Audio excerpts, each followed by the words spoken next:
Hey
everybody, welcome in.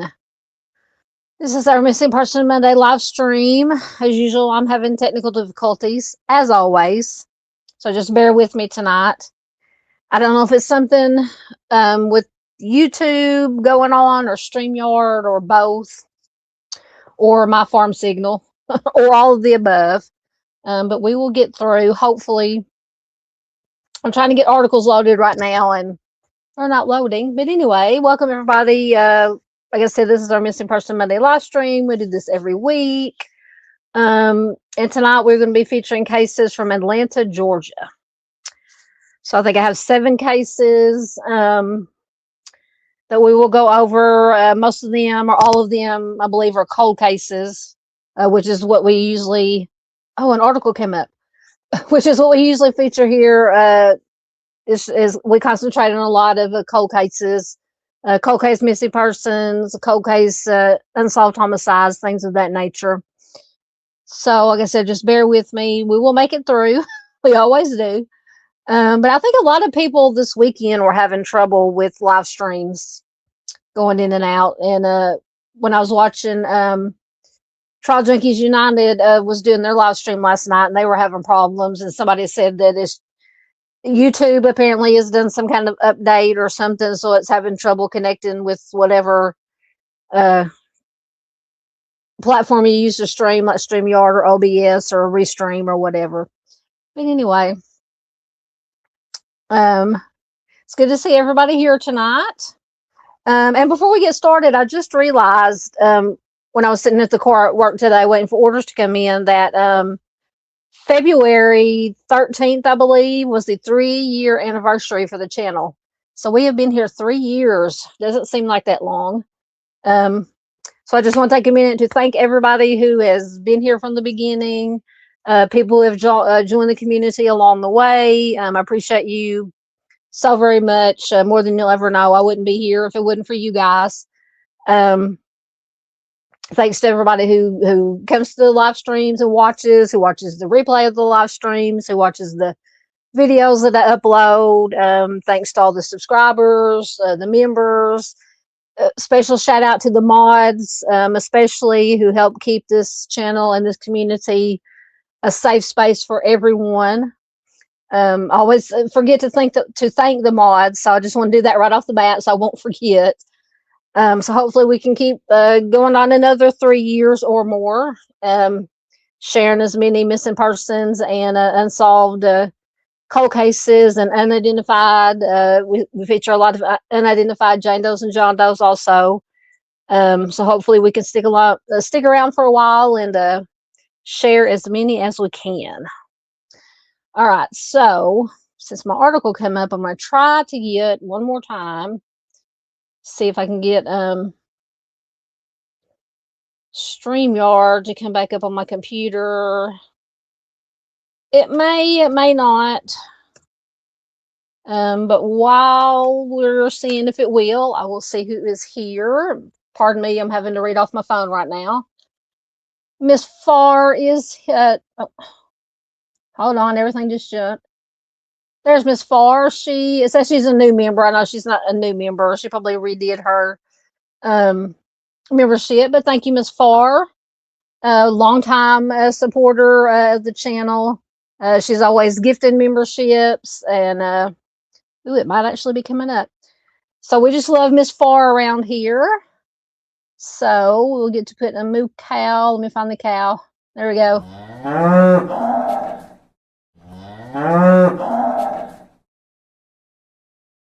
Thank you very much, Miss Farr, for renewing your membership, most likely, because like I said, I know Farr has been a member for a while. Let me see. Well, 1 minute. Actually came up. We'll see if it will work.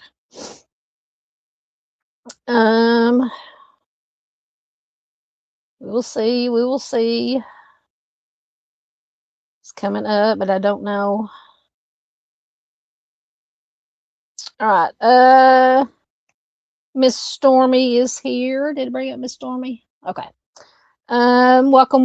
Good to have you here. Chris is here. Always good to see you, sir. Patriotism. Did it come up? May have to go back to the phone. Yeah, I don't think it's gonna. Don't think StreamYard is gonna cooperate. Let me find you. Patriotism has been a member for 4 months. They say we need more cows. All right, we will get another cow.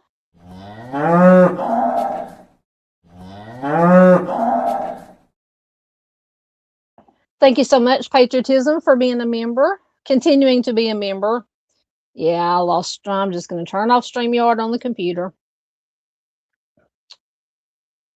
Oh, now I lost my article that I had loaded. Anyway, let me get caught up with who else here and we will get started.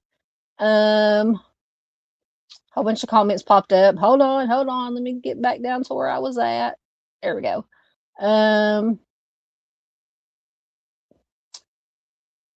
Miss Stormy is here. I can't remember if I said hi to you. Prius, thank you for being here. Oh, I went back too far. Miss Paula is here. Hello, Miss Paula. Good to see you.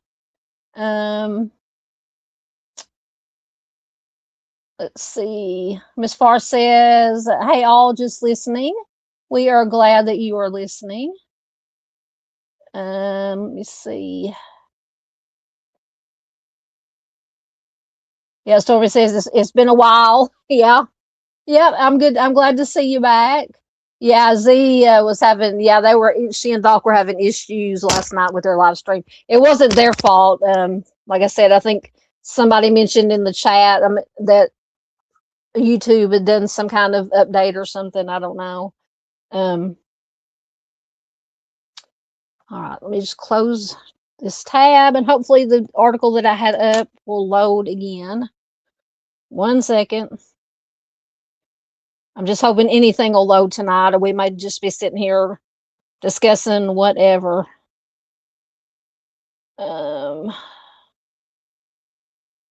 let me get it loading again. Hopefully it will load.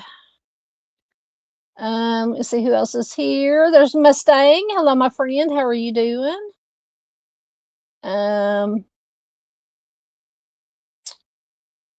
Yes, it's definitely nice to see everyone. There's Josh the Posh. Hello, buddy. How are you doing? It's good to see you. And I think Josh might have been having trouble with his. He did one Saturday, and I was going to watch Replay Crew,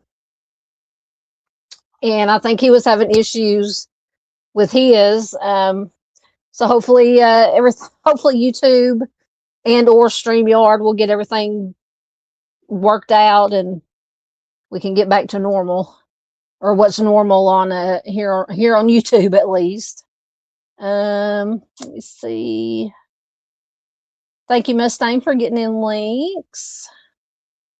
Thank you, Chris. Chris said, congrats on 3 years for your channel. I know. I said, I was just sitting there at work in the car waiting for orders to come in, and I was looking on YouTube, just scrolling through YouTube, my YouTube feed. It's because I was bored. It was a slow day at work today. And I'm thinking, wait a minute. I know the anniversary is sometime in February. So I just went to my channel, and it was the 13th. The 13th. 3 years. Still can't believe it's been 3 years already.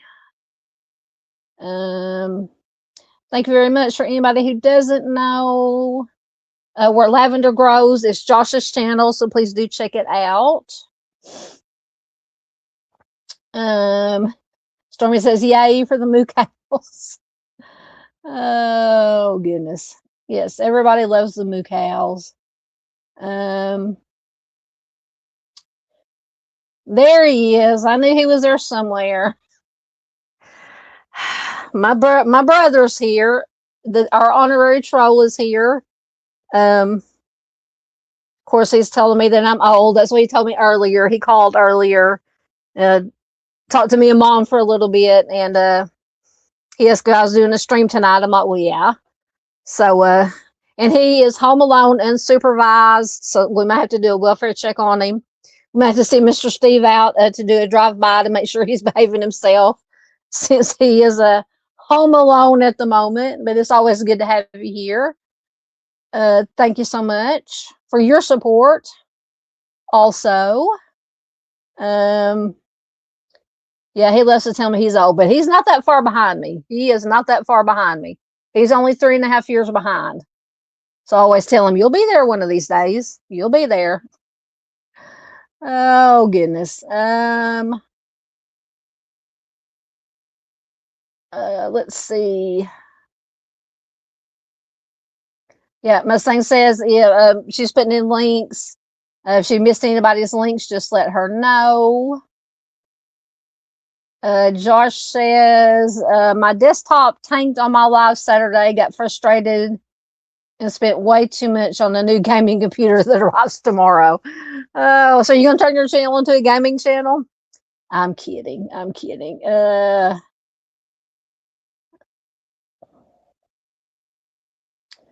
Yep.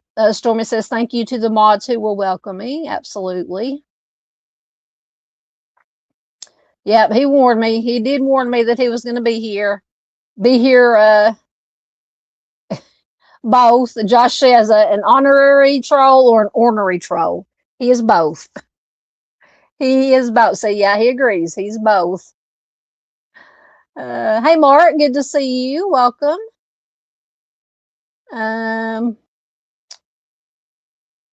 Yes, Mustang says please do all the things. It does help the algorithm, supposedly, to help this live stream video, all this important information about the cases we're going to be talking about out to as many people as possible. All right, I think I'm caught up. I hate having to do this on my phone. So first, before we get into our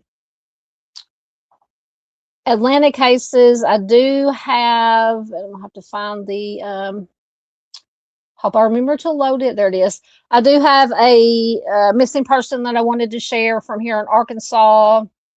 Let me go ahead and switch my layout, put myself in the corner, put baby in the corner here for a minute. And put up, this is Tavorius Thomas, and I'm gonna have to go full screen on my phone for a minute so I can read the vitals, and then I have an article.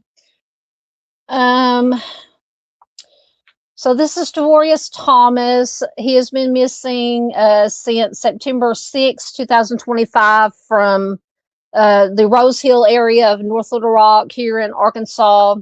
He is 48 years old, a black male with a medium complexion, 5'8" tall, 140 pounds, with short black hair and brown eyes. And it says that he was last seen once again on September 6, 2025, when he was dropped off at the, sorry, I cannot read this, Meadow Park area of Rose City. He has not been seen or heard from since, which his family says is unusual for him. All right, so let me go back to, there we go. So I do have an article from the 11th of this month. Family pleads for answers as North Little Rock man remains missing since September of 2025. So a North Little Rock family is pleading for answers as police continue searching for a man who has been missing for months. North Little Rock police say 48-year-old Tavoris Thomas, also known as C or Caesar, has been missing since September 2025.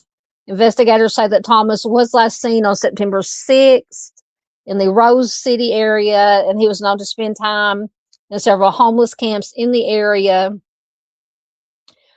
Thomas's sister, Shamanica Couch, reported him missing later that month after family members said that they could no longer reach him.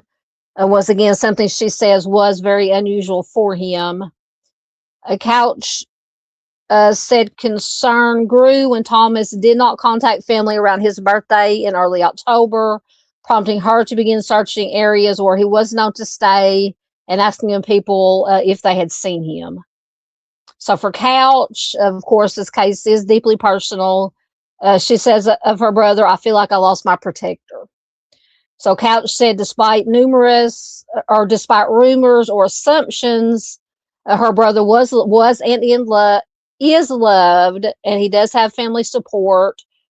He says, he has a family, he has kids, he has grandkids. He has children and grandchildren, including an 8-year-old son who is currently being raised by their mother.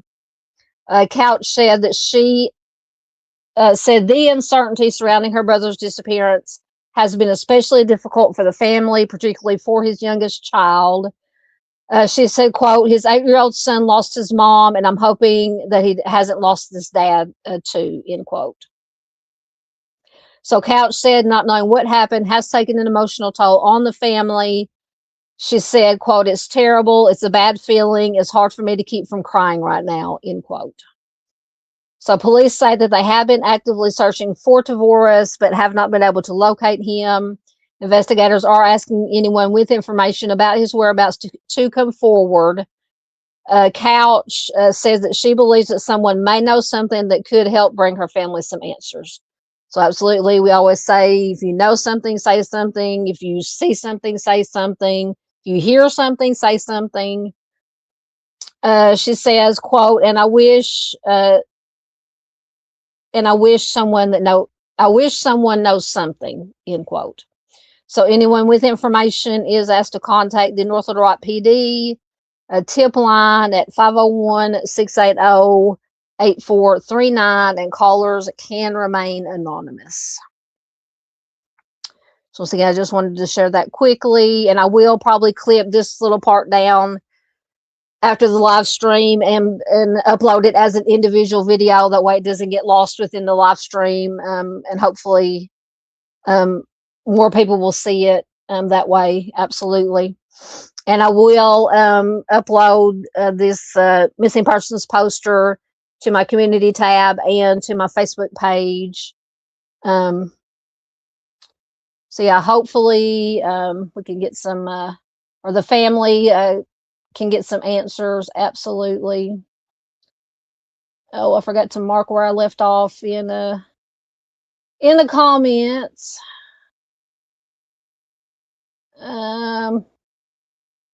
Okay, I think I was right there. So let me get caught up right quick. Once again, I apologize for leaning into the camera.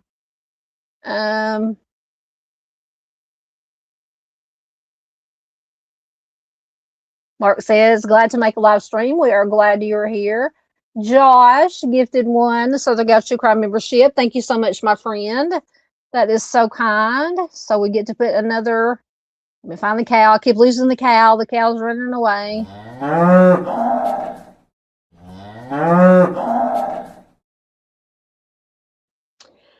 Thank you so much, my friend. That is absolutely kind of you. Yes, Josh is awesome.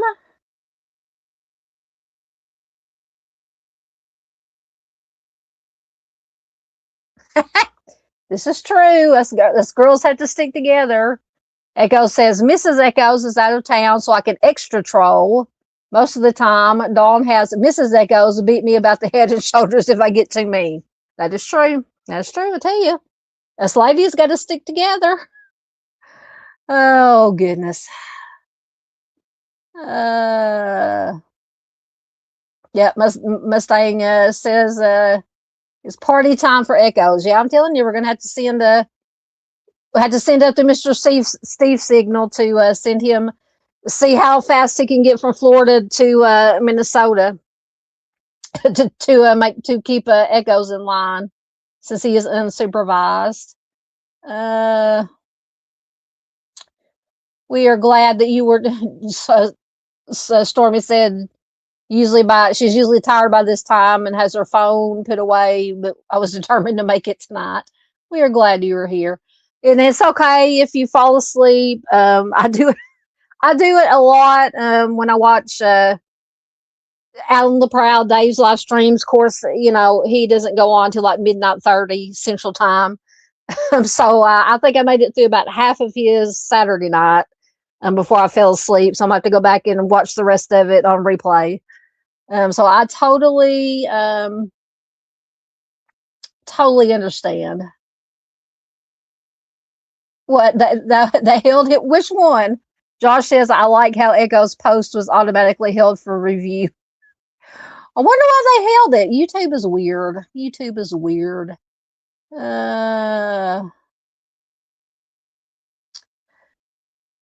So Mark, going back to Tavares, says, so he went missing from a homeless camp. I don't. Well, the last time they saw him. Let me go back. I believe it was at Hold on, 1 second. Sweating here. I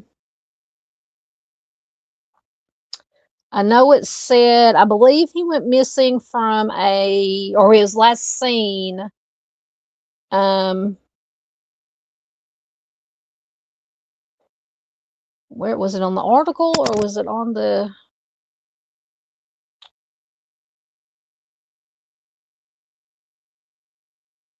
I don't, if I remember correctly, I did have another article that I think he was seen at maybe, or 1 second.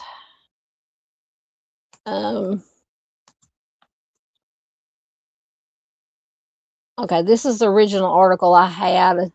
I think it said, if it'll come up,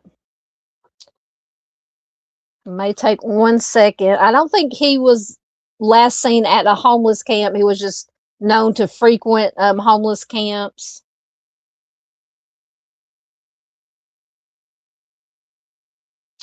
But if I remember correctly, I read one article where he was either last seen, he was dropped off at either some kind of shelter center or a hospital or something of that nature.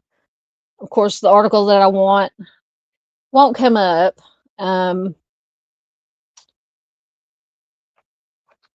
But I don't think he was actually last seen at a homeless camp. Just somewhere in the Rose Hill area of North Little Rock. And once again, nothing will load. But I will find the article because it'll come up on my phone. I just can't get it to come up on my computer. And I will put the article, give a link to the article in the post where I post the missing person poster. I'll also put a link to that article so you guys can read it.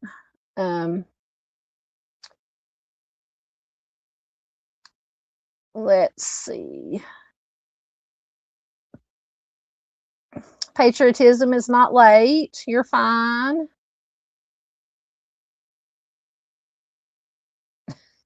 Josh says Echoes must have a reputation with the Autobot in chat.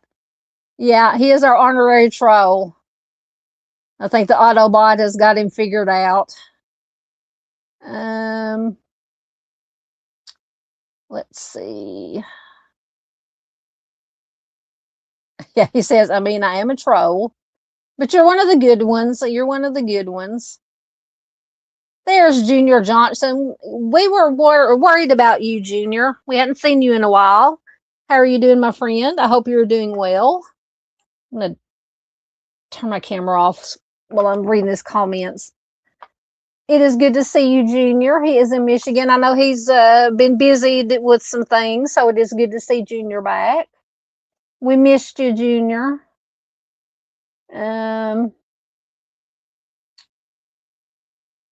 Let's see.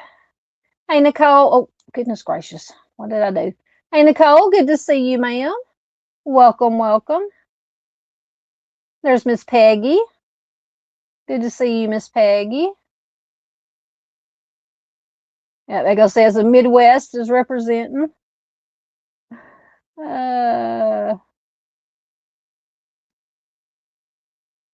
Mark wants to know if anybody's heard from Miss PJ since she lost her channel.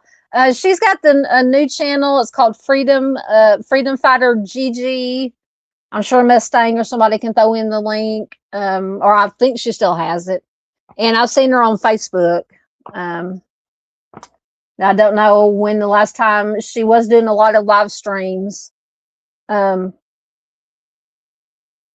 I haven't seen her do any lately, but I know what she's been posting on Facebook.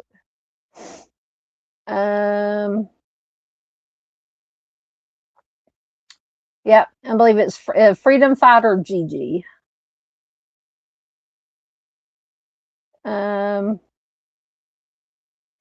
Yeah, this is true. Echo says I fall asleep because I'm old. This is true. This is true.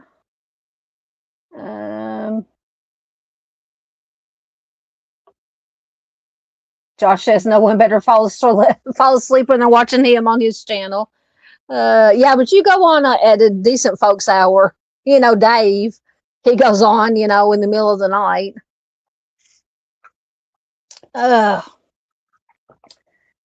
Goodness.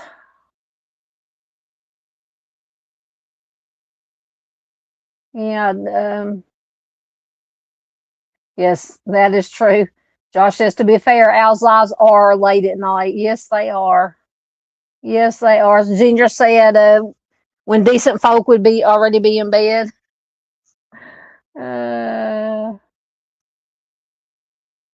Let's see.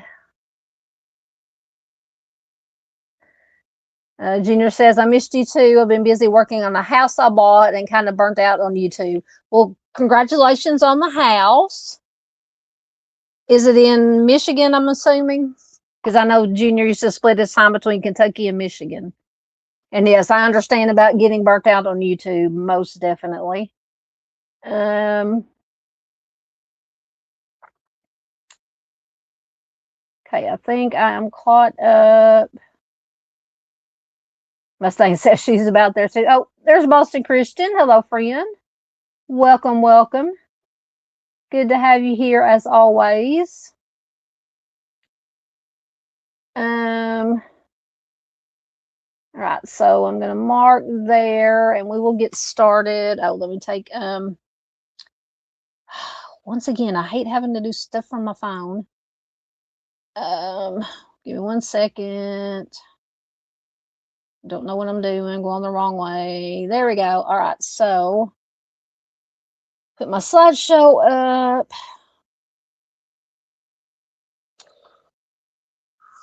Get me a drink right quick, and then we'll get started on our cases.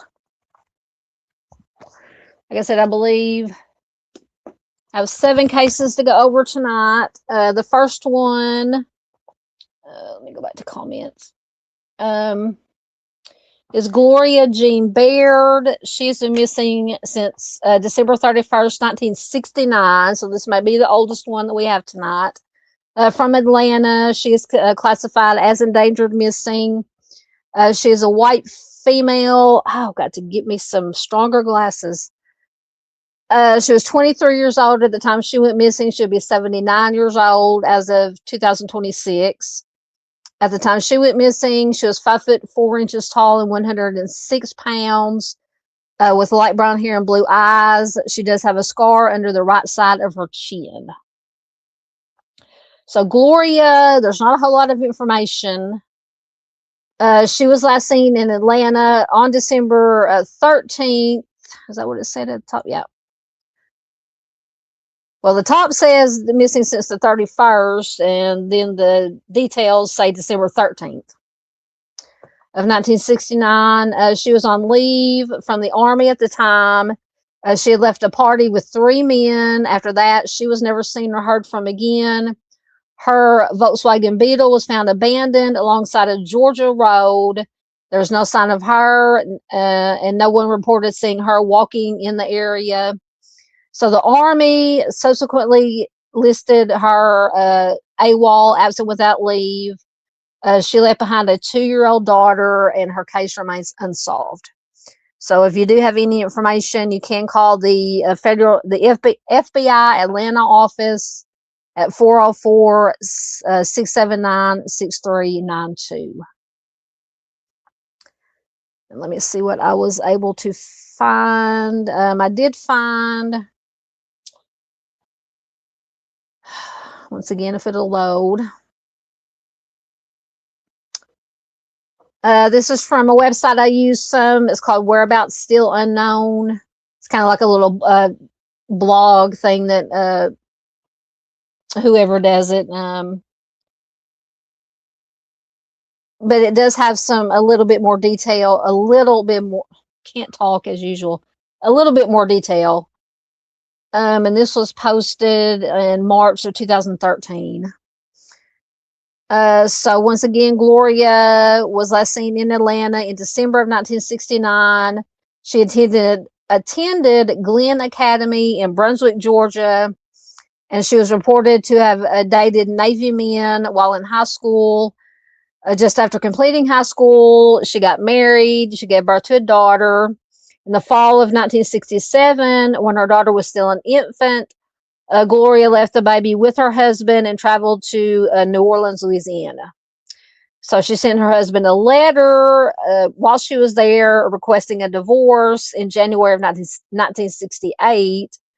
And the letter was sent from 930 Jackson Avenue in New Orleans. And their divorce was finalized in November of 1968. So then on February 4th, 1969, Gloria married another man, but that marriage only lasted 10 days. A petition for divorce was granted on February 14th. And the Gloria's address on the divorce documents was actually listed as Atlanta, Georgia, and not Louisiana. So the man that Gloria married was later convicted of a wide array of crimes, from DUI to SA. As far as can be found, however, his crimes did not begin until after he and Gloria were divorced. He is now apparently deceased, and records show that he was incarcerated at the time of her disappearance. So that rules him out as a suspect in her presumed, obviously a disappearance, but now whether or not it was that she left of her own accord or something nefarious happened, we don't know. So in August of 1969, Gloria enlisted in the Army using the surname Goodman from her second marriage. And then in December of 69, she traveled back to Atlanta on an approved leave from the Army. And then she was last seen at this party on or about December 31st, 1969. So Gloria was reportedly associated with another address in New Orleans sometime in 1969, although it is unclear whether this was before or after The Atlanta address was used on her divorce papers. It says only one person who was at the party is known, and she has not been responsive to the pleas of Gloria's daughter for help. So it is, don't know who this unknown, I'm assuming it's a she, because I said she, who this person is, and why they won't say anything about what they saw, or if they saw or heard anything unusual. So all contact between this individual and Gloria's daughter has been through a third party. She did apparently tell someone that Gloria had left that party with 3 men, but no additional details were provided. Gloria's Volkswagen, once again, was found somewhere in Atlanta following her disappearance. It was returned. So I'm hoping, I don't know if they processed, it doesn't say anything about whether it was processed for any kind of evidence. It just says that after the vehicle was found, it was returned to Gloria's father, who held the title, and then Gloria's father sold it to his brother, who in turn gave it to his daughter. So it passed hands about 3 times after Gloria's disappearance. Like I said, I've not found anywhere where, in what little bit of information I could find on this case, if did police process it for any kind of evidence, just in case something nefarious happened. Let's hope so. It says there was no known investigation done with regards to the vehicles. Apparently they didn't, and no one in the family can remember exactly where the vehicle was located. So as a result of Gloria's disappearance, she was classified as a deserter from the Army. She received a dishonorable discharge. Gloria's parents remember the FBI investigating her disappearance back in 1970, but it is unknown whether that was due to her so-called AWOL status, or if it was in regard to the missing persons report filed by the family member. So the Atlanta FBI office, when contacted by Gloria's daughter, denied having investigated her disappearance. So there's a lot of weird miscommunications or misunderstandings or something going on in this case. So the field office in Atlanta said, no, we didn't investigate her disappearance, and they have been unable to provide any information to the family. So whoever wrote this blog says, we are looking for residents who lived at 1231 Druid Street in Atlanta, or 207 North Broad Street in New Orleans in 1969. The 1231 Druid Place address was listed on her divorce records, while her soon-to-be ex-husband was listed at a separate address. It says that they are also attempting to make direct contact with the woman who saw Gloria at the party the night that she was last seen. The person who wrote this says she doesn't want to give any names out. So Gloria's daughter has been searching for years for her mother. She does long for the day that she can finally learn what happened to her mother after she left that party in December of 1969. So that is just a little bit more information. So yeah, I don't understand. I mean, why wouldn't, once again, not downing law enforcement, we support law enforcement, but we also will call them out if they don't do things that should be done. I mean, it says that there was no, after they found the car, there was no record of any kind of investigation or processing that was done of the car after it was found. It just said it was given back to her father, who had the title, who sold it to his brother, who then gave it to his daughter. No known investigation done with regard to the vehicle.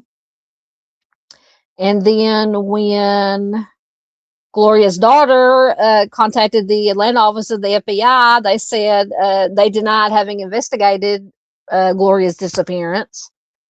So But Gloria's parents said they remember that the FBI did investigate in 1970. So lots of questions. Lots of questions. All right, let me get the next article loading while I get caught up in your comments. Once again, I'll turn my camera off while I'm reading, so it won't be right in the camera or right in the camera.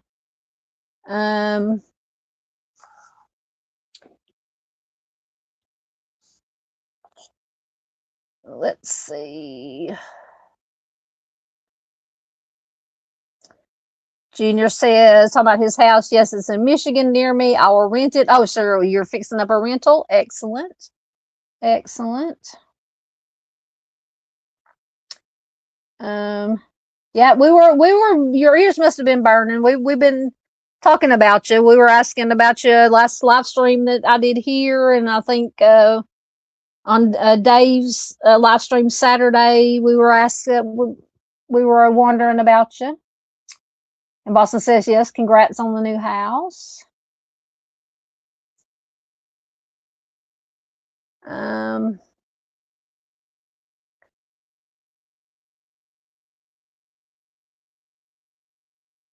Let's see.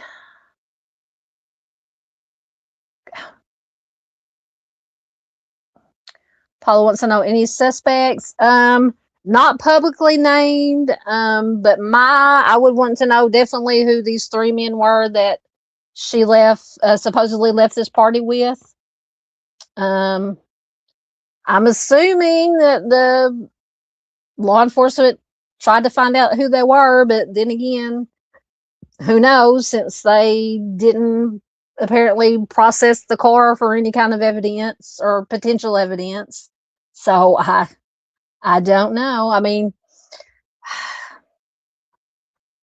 so you can put in chat if you think she left of her own accord or if something nefarious happened. Because she left the baby, the 2-year-old.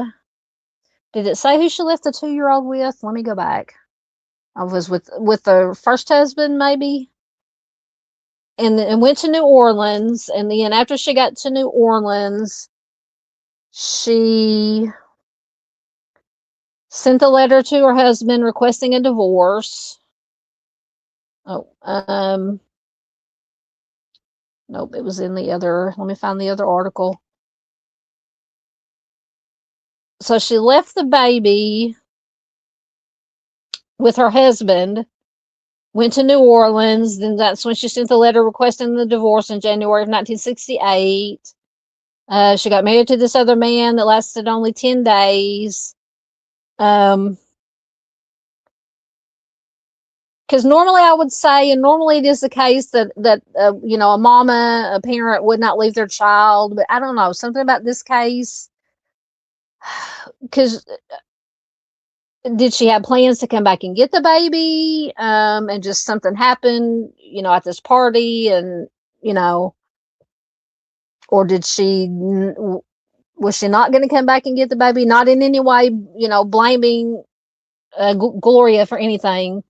I'm just trying to figure out, did she leave did she leave of her own accord? Was it, some kind of foul play happened? I just don't know. I mean, because you would think, and once again, I don't, everybody handles things in a different way, but you would think, you have a 2-year-old, you leave it with the husband, go to New Orleans, and then you say, okay, I want a divorce, I'm going to come back and get the baby. I don't know. What do you guys think? I don't know. I have mixed thoughts about this one. Yeah, 10 days, a Guinness record. Yep, 10 whole days. 10 whole days. Let's see. Let me get to some of your comments. Josh says the party must have been the New Year's party. Yeah, that's what I was thinking, because apparently the 31st was the right date and not the 13th, like it said on the Charley Project. Um,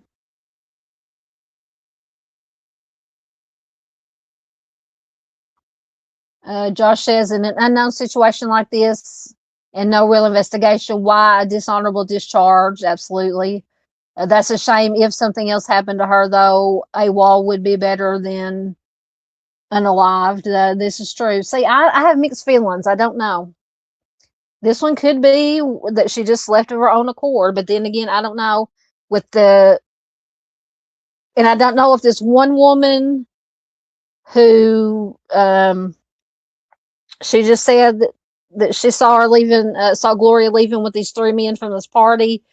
Did anybody else? Were there any other witnesses at the party that saw Gloria leave with these three men? That's the only thing that's got me, it could be some kind of foul play, is that she left with these three men and was never seen again.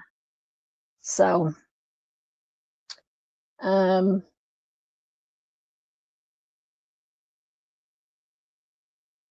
Boston says, strange. She reminds me of the female what? In Indiana. I'll try to find her name. Okay.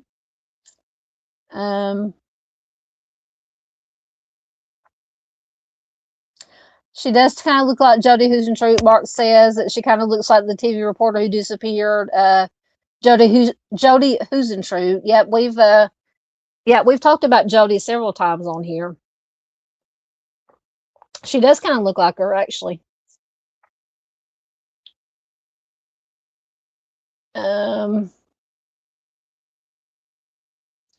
Hey, Duck and Felonies, good to see you here. Let's say, I wonder if that's something that the military police will be involved in. Are you talking about the investigation? Possible. It's possible. I didn't think about that. That is a good point.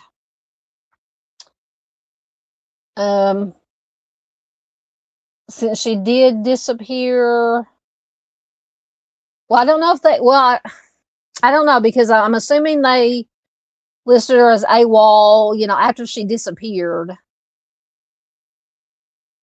So I don't know if they looked into anything or not.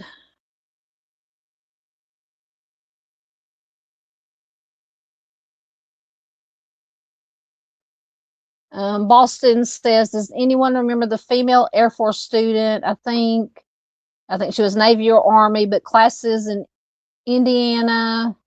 I can't find her. Maybe in 1970. I'm gonna have to look that up. Josh says nefarious in Gloria's case. Unfortunately, yeah. Like I said, if it wasn't for being seen with these, leaving with these three men and then never being seen again. Mustang says she remembers who Boston's talking about, but can't remember the name.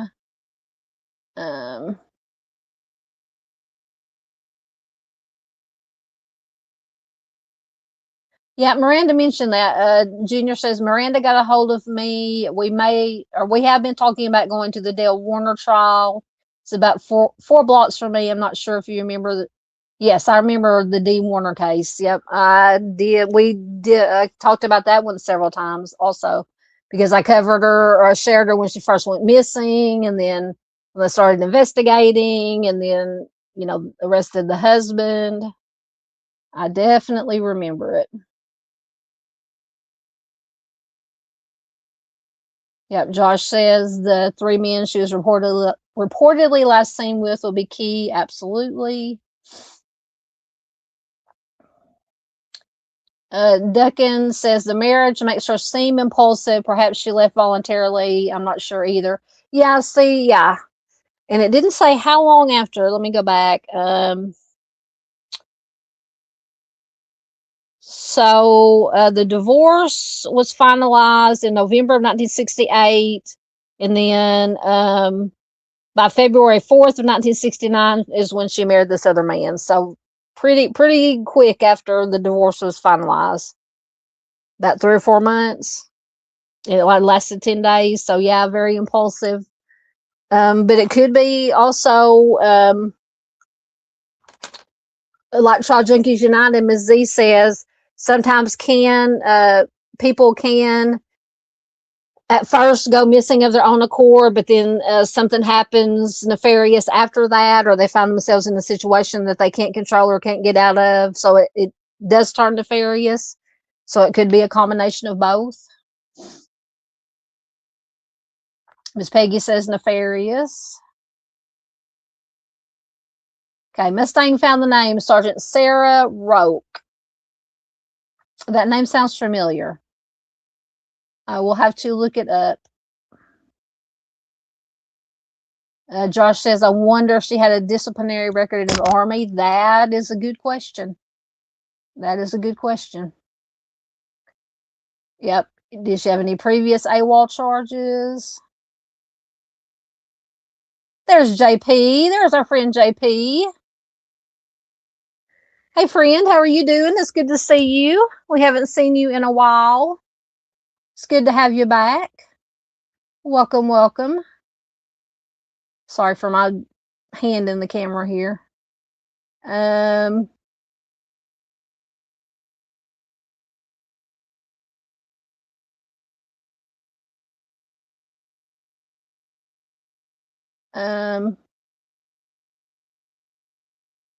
JP says, you know, not to be controversially triggering, but I'm wondering how many of these ladies you present are victims of illegal immigrants or the like. There's no telling. There is no telling.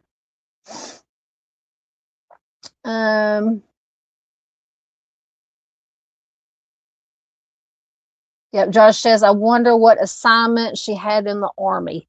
I was thinking I read somewhere. Let me see if I had anything else on her.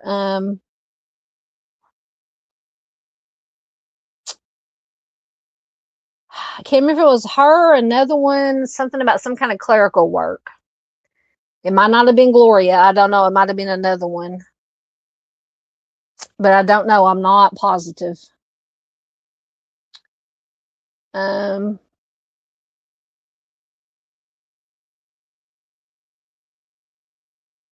can say that's a great point. I don't know which point you're talking about, but all right. I think we are caught up. So we will go to our next one. See if I can hit the right one. And this should be Artreveon Brown. Get his stuff is actually coming up now. Give me 1 second. Oh, nope.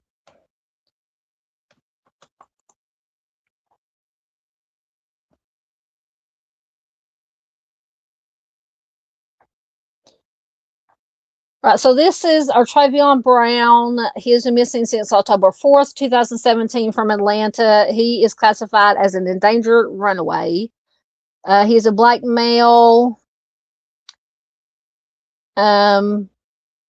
He was just 14 years old when he went missing. He will be 22 years old as of 2026. And the smaller picture inset into the larger one is an age progression to 17. So when he went missing, he was 5'2" tall, 110 pounds, with black hair and brown eyes, and his nickname is Trey. So Trey disappeared from Atlanta on October 4th, 2017. He was last seen on Eisenhower Circle Southeast. His mother did not report him missing right away because he was a frequent runaway. It says that he would often go to stay at a friend's house in the Forest Park area, and then he would return home just whenever he wanted to. She did not become concerned until Trey's friend came to her house looking for him. So then she reported him missing on October 9th. Children in the neighborhood reported having seen Trey riding around, according to them, in a stolen vehicle a few days before his mother reported him missing. But these sightings have not been confirmed. He attended Crawford Long Middle School at the time of his disappearance, and his case remains unsolved. So if you have any information, you can call the Atlanta PD at 404-546-4260. Nope, I don't think StreamYard is going to come up on there. So let me see if I was able to find.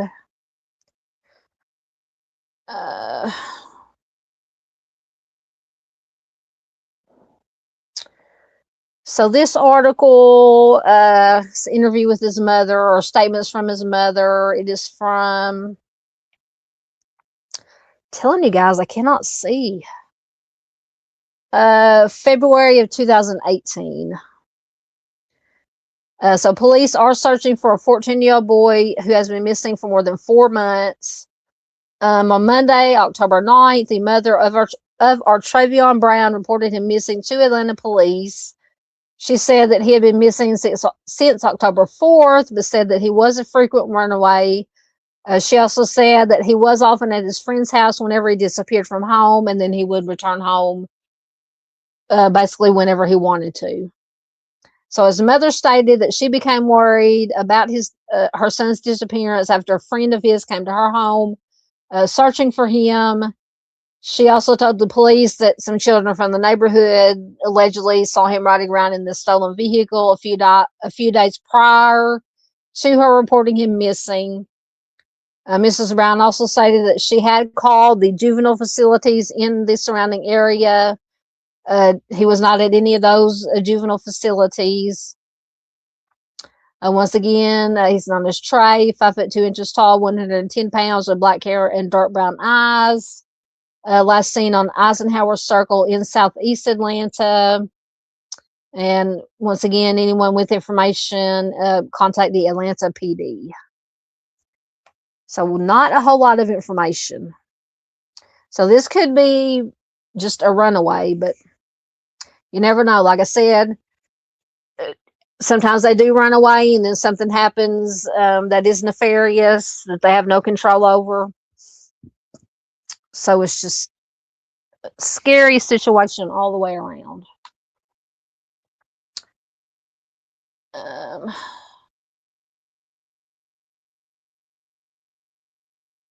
Let's see.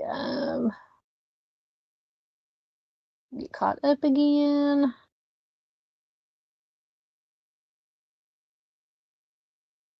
Josh says he's just trying to stay warm, or not Josh.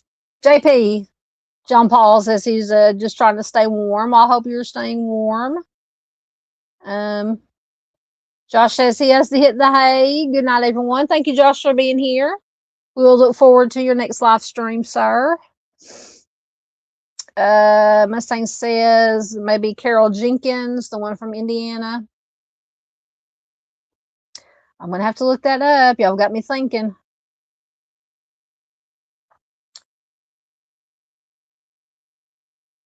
Did I give you your cow in the pasture? I think I did, but we'll give you another one. Hold on.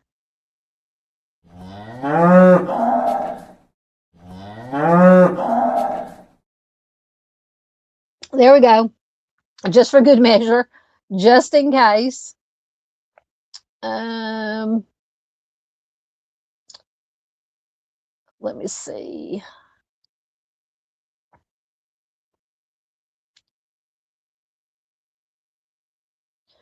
That's a good question. Duncan says, I wonder if it was usual for a friend to come to her house looking for Trey. That is a good question. I would say maybe not normal, because it says that is when she became concerned about him being missing or not having seen him, was when this friend came asking if he was there. So I'm just going to say maybe it wasn't normal for a friend to come and say, hey, have you seen Trey? We haven't seen him. I'm just assuming. That's just my opinion, my thoughts, my theories.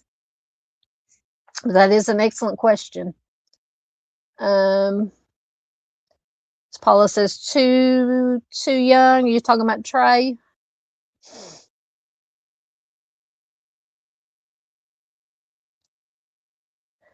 Duncan says, have you ever covered LaShaya Stein from Aurora, Colorado? I talked to her mom. That case is so weird.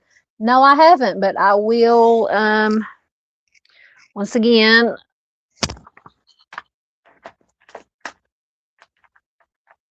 I can't reach my pen and pencil. I will make hopefully keep my mental sticky note up there to look at that. I can absolutely cover it or take a look at it. All right. So let's see who we have next. We have Monica Renee Bowie. Hopefully her information will come up. There it is. So Monica has been missing since July 5th, 2007 from Atlanta. She is classified as endangered missing. She's a Black female, 34 years old. When she went missing, at the time she went missing, she was 5'4" tall, 135 pounds, with black hair and brown eyes. She wears braces on her teeth. Her ears are pierced. And her last known clothing was a dark green dress, shirt, and blue jeans. So this one is very, very scary. So Monica was last seen at Lennox Apartments, where she lived in the 2100 block of Gables Drive Northeast in Atlanta. She was abducted from the parking lot. So 5 witnesses heard a woman scream for help at around 11 or 11:15 p.m. And then they saw a maroon 2002 Mercury Sable driving off. So inside the vehicle, they said there were 2 men in their late 20s or early 30s.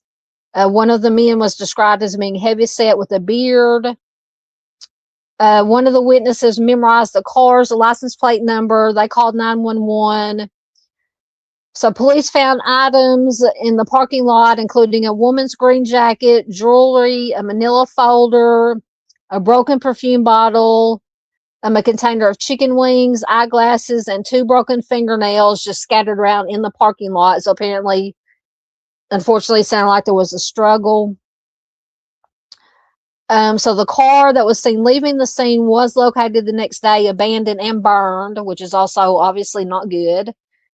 So on July 7th, authorities arrested Jasper Keels, and I can't remember, I believe that smaller picture is Jasper. They charged him with the theft of the car. Apparently, he had borrowed it from an acquaintance on July 4th and never returned it. On June 20th, 2 weeks prior to Monica's disappearance, she and her fiance, Rico Walters, were arrested on felony charges after the police found some illegal substances and a handgun in her vehicle. Rico was driving. He had borrowed the vehicle from Monica. Monica had no prior criminal history and maintained that she had no idea how the substances and the firearm got into the car. So the charges against both of them were dropped. But Rico Walters was jailed because he was on parole. And so with this possession of the firearm was a violation of parole. So he was still... What did I just do? Okay, sorry. So he was still incarcerated on the day that Monica disappeared. So authorities did question him about Monica's abduction, but he is not being called a suspect. Well, he has an alibi. He was in jail, unless he had somebody else do it. And her family does not believe that he was involved. It is unclear whether the criminal case is connected to Monica's abduction. She has no prior criminal history, and she and Rico had planned to get married on March 30th of 2007. So Monica had worked as an exotic dancer for a time after she moved to Atlanta from Pittsburgh, Pennsylvania in 1999, but this was just for a few months. At the time of her disappearance, her main source of income was from doing accounting for various clients. She also owned 2 businesses, Go-To Girls Promotions, Inc., which is an event planning company, and La Coca Wear Clothing, which is a clothing boutique. She met with her lawyer just hours before her disappearance. And he says that she was behaving normally. She appeared to be in good spirits. So Jasper Kills was originally only charged with the theft of the car that was used in Monica's abduction and with the substance possession. But in September 2007, he was also charged with Monica's kidnapping. Investigators do not know whether he knew her, but they theorize that the abduction was not a random act and was connected to some kind of illegal substance activity. They stated that they expected to arrest other individuals in connection with the abduction, because I believe it said earlier that there at least 2 people witnesses saw at least 2 men in the car when she was abducted.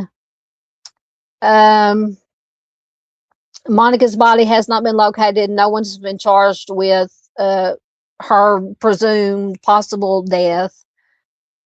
She grew up in Pittsburgh with her mother and stepfather and 4 siblings. She graduated from high school at Perry Traditional Academy. She then got a bachelor's degree in accounting from Cheney University of Pennsylvania, where she was class valedictorian. She remained close to her family in Pittsburgh even after she moved to Atlanta. She frequently came back to visit. Her disappearance remains unsolved. Foul play is suspected. So if you do have any information, you can call the DeKalb County PD at 770-724-7850. I think I was able to find an article.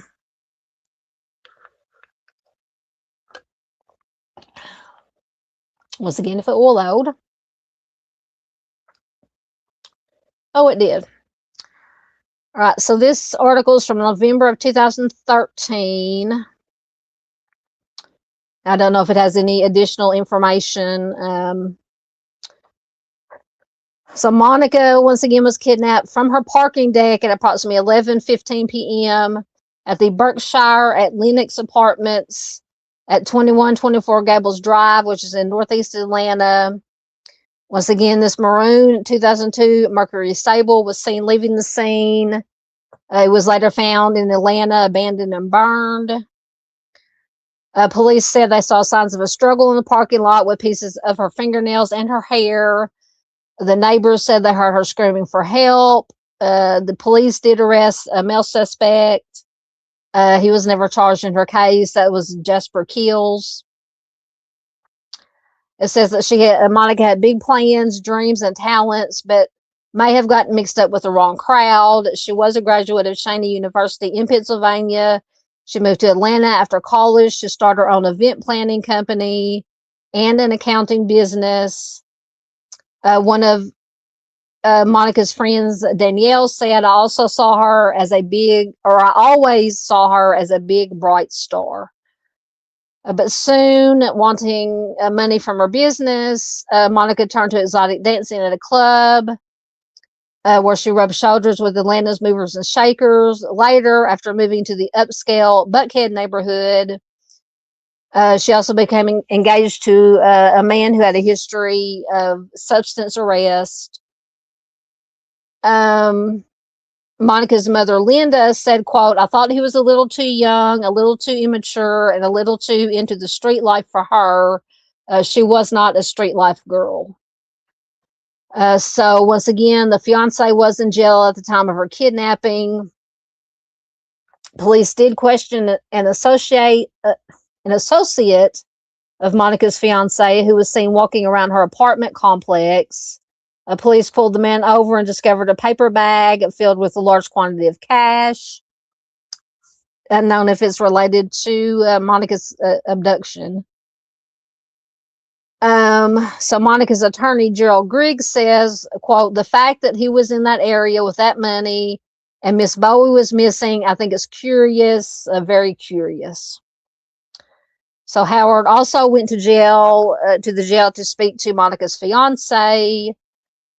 He said, quote, he looked me in my face and said, I did not do anything and I really don't know anything. And I said, but I don't believe you. So apparently Monica's lawyer didn't believe the fiance. So police also questioned the man that borrowed the car that was seen speeding from the scene the night that she was kidnapped. He was only charged once again with the car theft and possession. 6 years later, police have no new leads or explanations about what may have happened to Monica. Family and friends believe it was her association with various people that might have led to her kidnapping. Sparks, who was Sparks? Was that her mother? No. Yeah, maybe it was her mother. Let me go back. Now her friend Danielle. Let me get back down here. So her friend Danielle said she always wanted to find some good in everything. She gave people her friendship that didn't deserve it. Monica's family and friends are struggling with not knowing what happened to her. Her aunt Joan said, "We have a fear of not knowing that's almost indescribable." I can't imagine. It's the not knowing that I hear from family members. It's just the not knowing. Not knowing is the worst. So once again, Monica was last seen wearing a dark green dress shirt and blue jeans. She wears braces. Once again, anyone with information should call the Atlanta PD at 404-614-6544 or 404-546-4280. So I don't know. So we got the Jasper Keels. He was the one that trying to keep up with them. We had the fiance. Then we had Jasper Keels, I believe, who was the one, or was he the fiance? I can't keep them all straight. Trying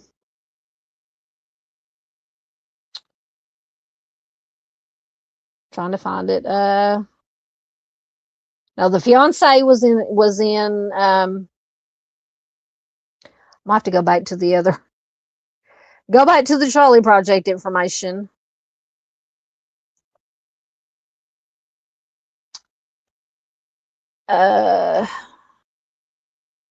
So Jasper Keels was the one who was charged with the stealing the car that was used in the abduction. So that wasn't the fiance. And then Keels was later charged with, I believe, with her abduction. Yeah, September 2007, Jasper Keels was charged with her kidnapping. But once again, nobody has been located. No one has been charged with her presumed death. So horrible, horrible case, as they all are. All right. Let me get make sure I push the right buttons. Let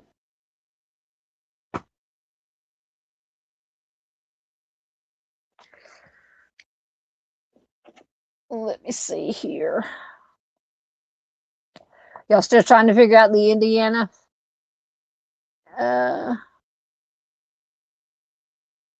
If you figure it out, let me know, and I will look it up. Most definitely. Most definitely.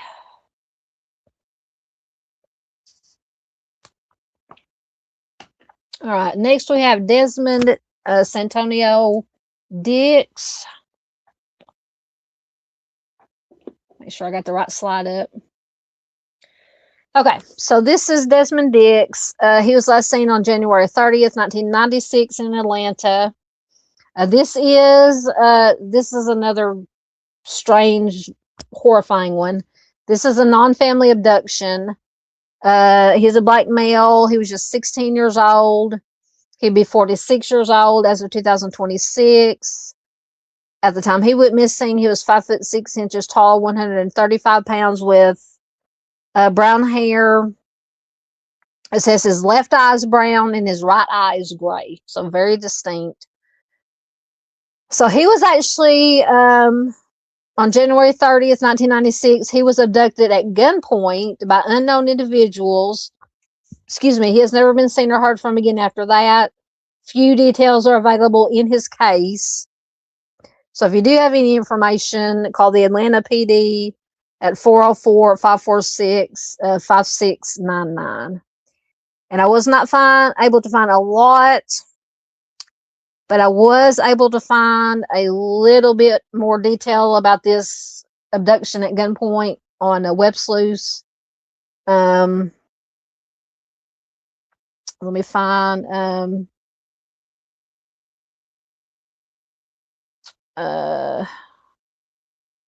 let me find the right is here. Okay, here it is. So Desmond was abducted in broad daylight, as he sat in a car with his brother. His brother managed to escape, but Desmond was left behind. He was taken away at gunpoint. So the two alleged abductors were found and charged, but a judge apparently let them walk as a result of lack of physical evidence. Specifically, the fact that no Desmond wasn't found, his remains have never been found. So whoever made this post said the fact that the names of the accused have not been released and seem totally unknown by the general public suggests to me that they were probably juveniles. It says a lot of Desmond's case file was handled by a detective who has since retired, and this was posted in 2019. So a good portion of information was seemingly lost, but investigators were eventually able to get in touch with this detective who, for some reason, had apparently taken all the files about Desmond's case with him to his house, apparently when he retired.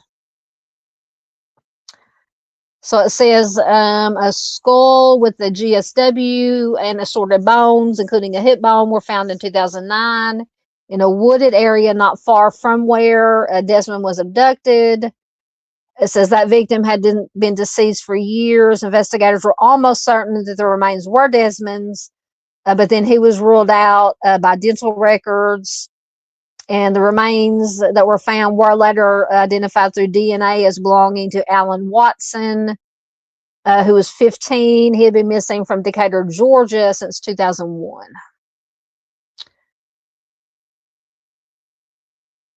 So, I mean, so he was abducted in broad daylight, sitting in a car with his brother. They did find the alleged abductors, but the judge basically had to let them go for what they say, lack of physical evidence, specifically the fact that no remains were ever found. So, I mean, couldn't they charge? I mean, I'm no expert in the judiciary system, but couldn't they have not charged them with the abduction at least? Even if they couldn't prove if they did take his life. I don't know. That just seems weird to me. Seems weird. Let's see if there's anything else in here. I think that was it. I just list some other rule outs on Jane Doe or John Doe's.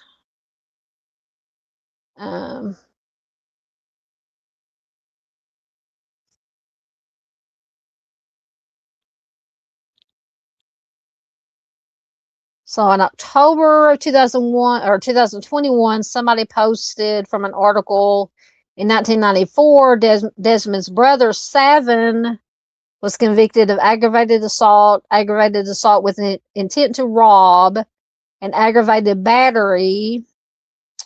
On a 2000 appeal, Savin and his girlfriend seemed to point the finger, or at least suggest that it was or could have been Desmond, who at the time of the appeal was missing for 4 years.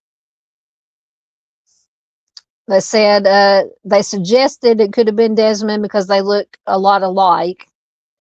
That'd be pretty bad for a brother to point his finger at his brother, who's been missing for 4 years. Interesting.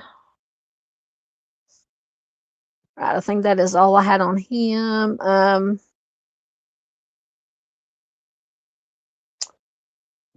let me see.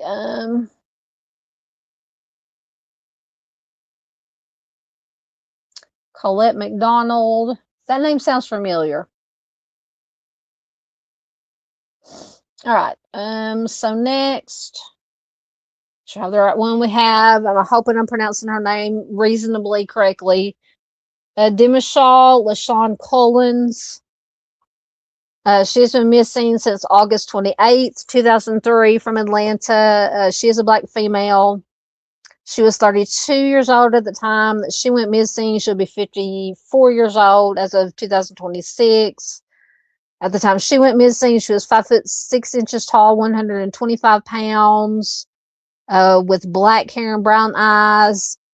Her hair was colored light brown at the time of her disappearance. She has a tattoo on the right side of her neck of a dove and a rose with the name Dee Dee written under it. She also has pierced ears and another tattoo of a rose on her right shoulder blade. And her nickname is Dee Dee. Last known clothing, a brown short sleeve sweater, a blue denim skirt, and blue denim sandals. So I'm going to call her Dee Dee because I don't want to butcher her first name. So Dee Dee left her Atlanta, Georgia residence to run errands on August 28th, 2003. She was driving a friend's red 1994 Jeep Grand Cherokee with Georgia license plates. She was last seen at around 11:52 a.m. that day near the 600 block of Mayland Avenue in Atlanta. Her mother spoke to her at 7 p.m. that evening, and her ex-husband called her and spoke to her at around 11:32 p.m.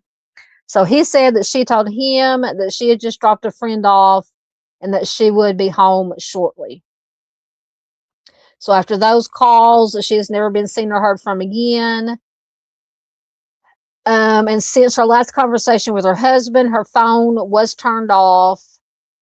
3 weeks later, the vehicle that she was driving was found abandoned at an apartment complex near the 3500 block of Clubhouse Drive East in Decatur, Georgia.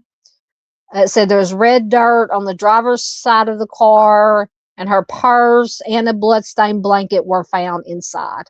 So that's obviously not good. So the person who noticed the car also found her ID on the ground next to it, mailed it to her house. This man that found it was later interviewed by police. He was cleared as a suspect. Dee Dee has 5 children, including twins. She was employed as a real estate loan officer at the time of her disappearance. She married in 1999 and later separated from her husband, but he did move back in with her the same month that she vanished. It says that they were considering reconciling, but Dee Dee was also dating another man. So maybe it was some kind of love triangle going wrong. I don't know. Her case is obviously unsolved. So if you have any information, you can call the Atlanta PD at 404-853-4235. And let me find her article.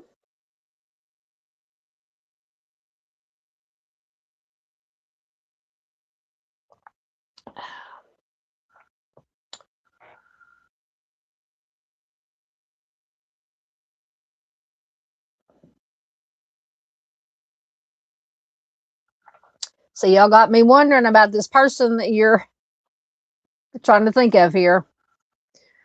All right, so this article is from August 2024, so fairly recent. The family of an Atlanta mother who went missing 21 years ago is still searching for answers in her disappearance. Dymashal Cullins was last seen in 2003 driving a red Jeep in the area of Maryland Avenue in Southwest Atlanta. When she did not return home, her family called the police. So the Jeep was later found at an apartment complex near Memorial Drive in Decatur. I don't know how far away Decatur is from Atlanta. So once again, Dee Dee was 32 at the time. She was a mother of 5. She worked in real estate. Her mother, Viola Corbett, says, quote, she was my daughter. She was a mother. She was an aunt. She was a sister. But whoever did this did not care, end quote. So Corbett, her mother, said that there were many questions. Hold on, my article just disappeared. Hopefully it will come back.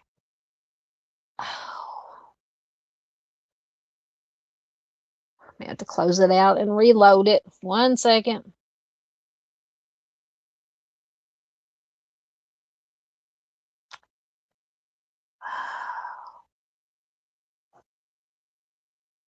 Telling you. There we go. All right, it's back. So Corbett said there were many questions that investigators never dug into in the case. According to Corbett, certain people were not questioned. And there was allegedly blood found in her daughter's vehicle. So he talked about the bloodstained blanket was found. But every clue that Corbett found suspicious, she said that, in her opinion, the police just brushed it off. Oh my God, it disappeared again. Just let me get through this article. Come on.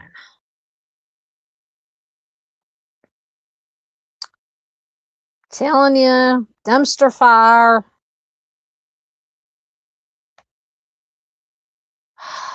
Goodness. Okay. I'm almost done. So her mother says, quote, you could lay there and think that somebody has her, torturing her, or she could just be somewhere that they threw her away like she wasn't anything. And you have those nights, you have those days to where you say, God, just please give me some peace. Let me have her one way or the other. I don't care how you give her to me, just give her back. So Atlanta police said that because the case is older, they weren't able to find the case number at the time. Really? In my opinion, it doesn't matter how old the case is, you should be able to find the case number. So her family planned to gather and hand out flyers on August 31st. Once again, this article is from 2024. I'm at the intersection of Cleveland Avenue and Hateville Road at noon to remind people that she is still missing. They couldn't find the case number. How can you not find a case number? Anyway. I think I have another article, if it will stay up, an interview with her son. So this article is from, when is it from? September of 2024. So when young Colby Jones discovered the festive decorations, 2 trash bags filled with water balloons, and a water slide hidden at his mother's house, he knew she was planning exactly what he had hoped for, a splash birthday party. But the water-loving boy never got his celebration. On October 28th, 2003, 2 weeks before Kobe turned 6, his mother dropped him off at school, and he never saw her again. So Dymashal Cullins, a 32-year-old real estate loan officer, spent that day working and running errands in the Atlanta area. She then had dinner with a friend, according to phone calls that she had with her mother and her estranged husband that day. But that night, she never returned home. So Kobe, the son, says, I remember there was this energy that she gave off that day. She knew something was wrong. She told me and my brother to look out for each other. Everything about that day was weird. So that's interesting. So 2 weeks later, Kobe's birthday came and went, and there's still no sign of his mother. And he says, quote, that's when I knew something was wrong because she would have been there, end quote. So the 1994 red Jeep Grand Cherokee that Dee Dee was driving was found 3 weeks after her disappearance, abandoned in an apartment complex parking lot along with her purse. That was 21 years ago. There have been few tips and leads in that time. This week, Colby will celebrate his 27th birthday. Can you imagine? He was 6 years old when she went missing. And then in 2024, he was celebrated his 27th birthday. His mother is still missing, but he has never given up hope that she will be found alive. So in 2010, Dee Dee was declared legally dead, and her case grew cold. But her family believes there was not enough done by law enforcement, and they have pushed for the police to keep investigating. So earlier that month, their determination did pay off. The Atlanta PD announced that they were reopening her case, giving the family a sense of hope. So I wonder, did they close it completely? Because apparently they couldn't find the case number. Maybe that's why they couldn't find the case number. It was because they closed it. Anyway. So Kobe told the Independent, we got the case reopened, so that is something big. Now it's time to get answers. It is time to find my mom. So going back to the disappearance, it was the end of a hot, humid Georgia summer in 2003 when Dee Dee seemingly vanished without a trace. She was 32 years old at the time and a dedicated mother of 5 children, including twin girls. Dee Dee and the father of the twins were married but separated, although in early 2003 they considered reconciling. He moved back into her house in August, which was the same month that she vanished, despite Dee Dee telling her mother just a month prior that she wanted to file for divorce. Dee Dee's mother, Viola, said she was dating a new guy. She was laughing. She was happy. Their conversation took place on October 28th, 2003, around 7 p.m., and that was the last time that Viola spoke to her daughter. So while Dee Dee was out running errands that day, she also allegedly called her estranged husband, who wasn't home with the children at 11:30 p.m. to tell them that she had just dropped off a friend and that she would be home shortly. She never returned home that night or the next morning. Her concerned husband called Viola, who, along with her family and friends, began trying to contact Dee Dee, but their calls went unanswered. Viola had a gut feeling that something was wrong. She filed a missing persons report with the Atlanta PD. The friend that she was with that night later told police, according to the report, that he also tried to call her the next morning, but her phone was off. So the friend, whose name was not released, told police that he last saw Dee Dee at around 11:50 p.m. on August 28, 2003. He said they spent several hours having dinner together. He said that she then left in this 1994 Jeep Grand Cherokee. And her last known location was near the 600 block of Mayland Avenue in Atlanta. So Dee Dee's mother told police that the Jeep belonged to her co-worker named Alan, who confirmed at the time that he had let Dee Dee borrow it.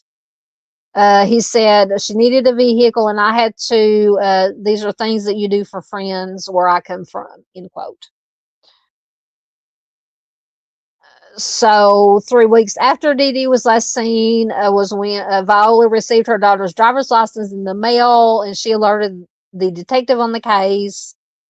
This is what led to the discovery of the missing Jeep, which was found abandoned at the apartment complex in Decatur, which is just outside of Atlanta. A man who said that he noticed the Jeep at the complex found the ID on the ground next to it. He mailed it to the address that was on the ID, I'm assuming. And once again, he was interviewed by police at the time. He was cleared of any involvement.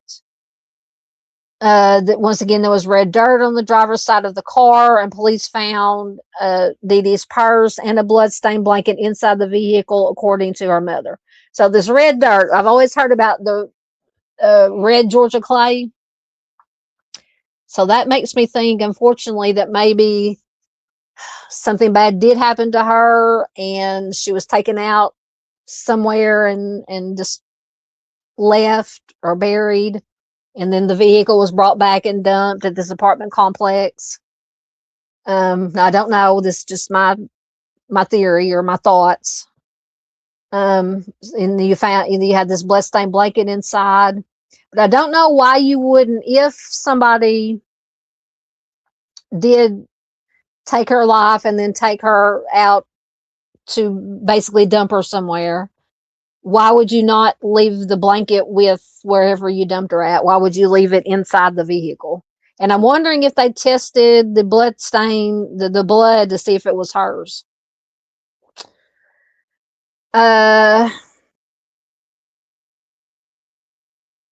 So, according to her mother said the police never said anything else about the blood stain.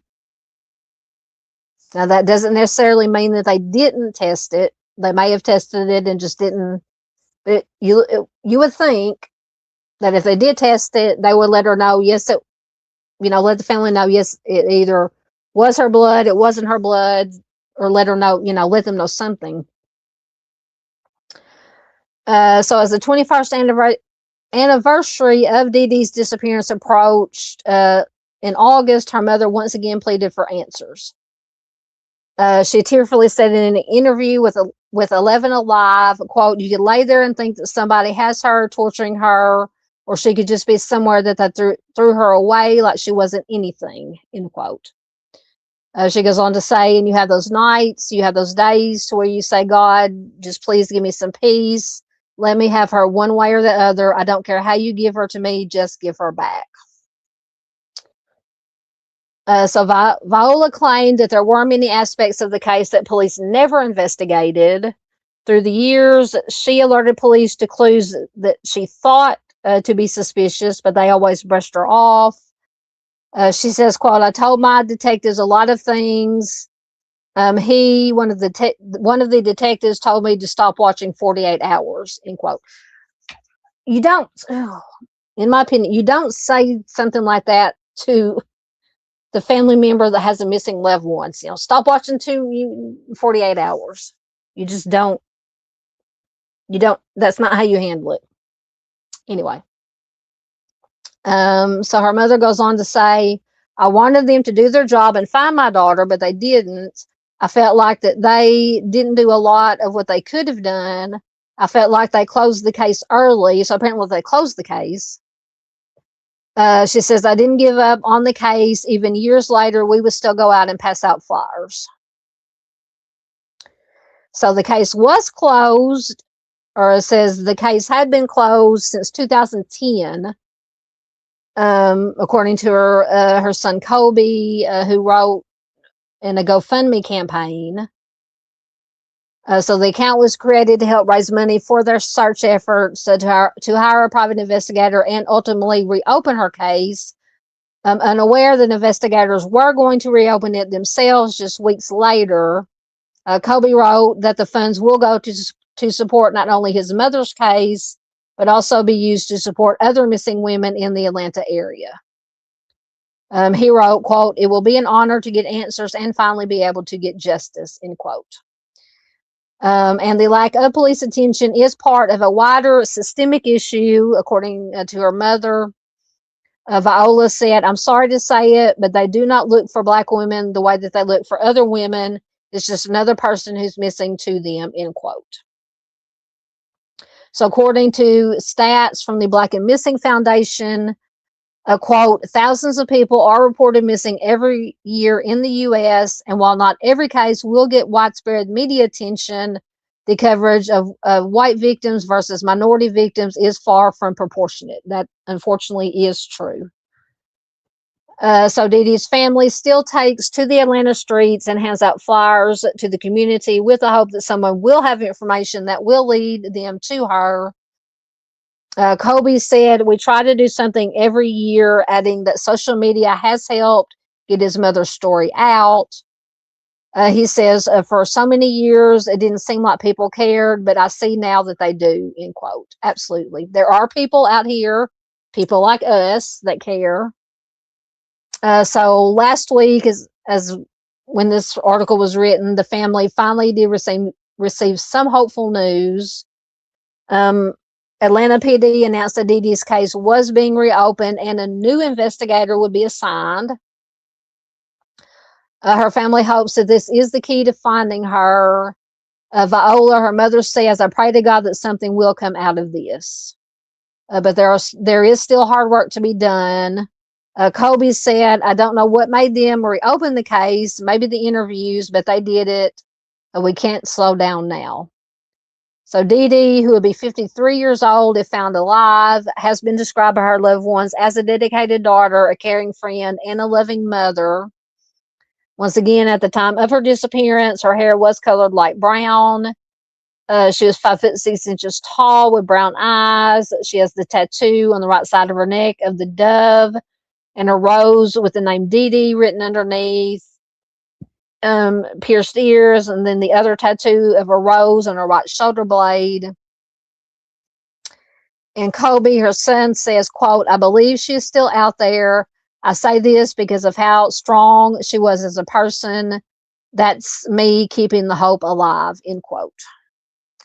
Once again, anyone with information should call the Atlanta PD at 404-546-5602. I think that was the last article I had on her. So I don't know why they closed the. Why would they close the case so fast? I don't understand. All right, that was a long article, but very important information. I always like to try to find articles with family members, most especially, and also law enforcement that worked on the case. The interview with her son, the article with the son just breaks my heart, and the mom.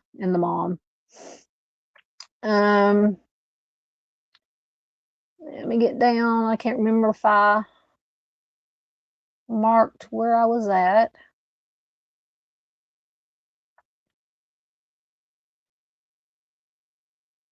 What's going on? Boston says now Indiana Emerson closed to 4652 Beach Grove officers shot. One did not make it. On the run, offender is armed and dangerous. Oh my goodness. Remind me when we get done and I will see if I can find anything on that. That is horrible.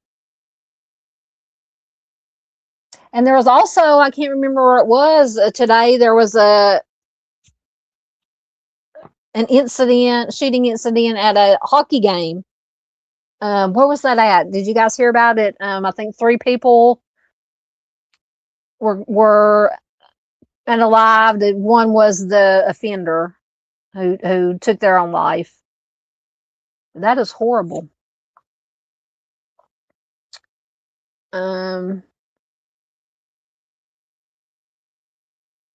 Is that the name of the police officer? Brian Elliott, BGPD, RIP. Oh, it breaks my heart. There's too many of these things. Hey, Miranda, how are you doing, my friend? It is good to see you. She's been a member for 21 months. She says, thanks for all you do. No, thank you for being here. Miranda's another one that's been here with me since the beginning. So here is your moo cow.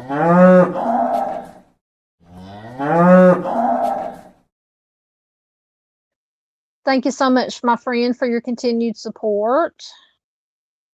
Yeah, Paula said Dee Dee was so pretty. Absolutely, she was gorgeous.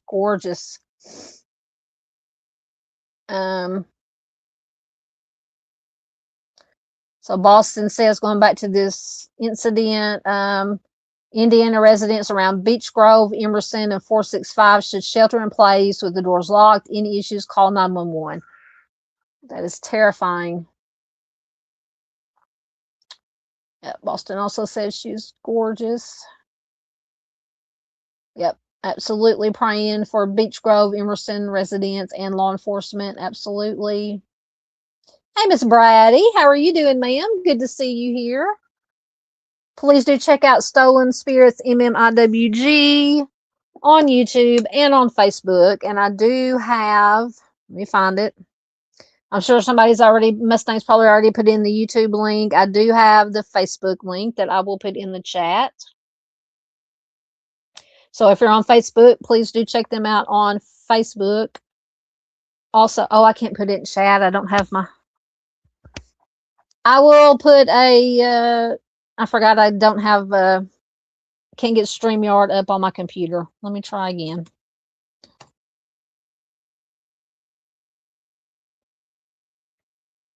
I don't know if this will come up or not. But I will do a community post and put their Facebook link. It is good to see you, ma'am.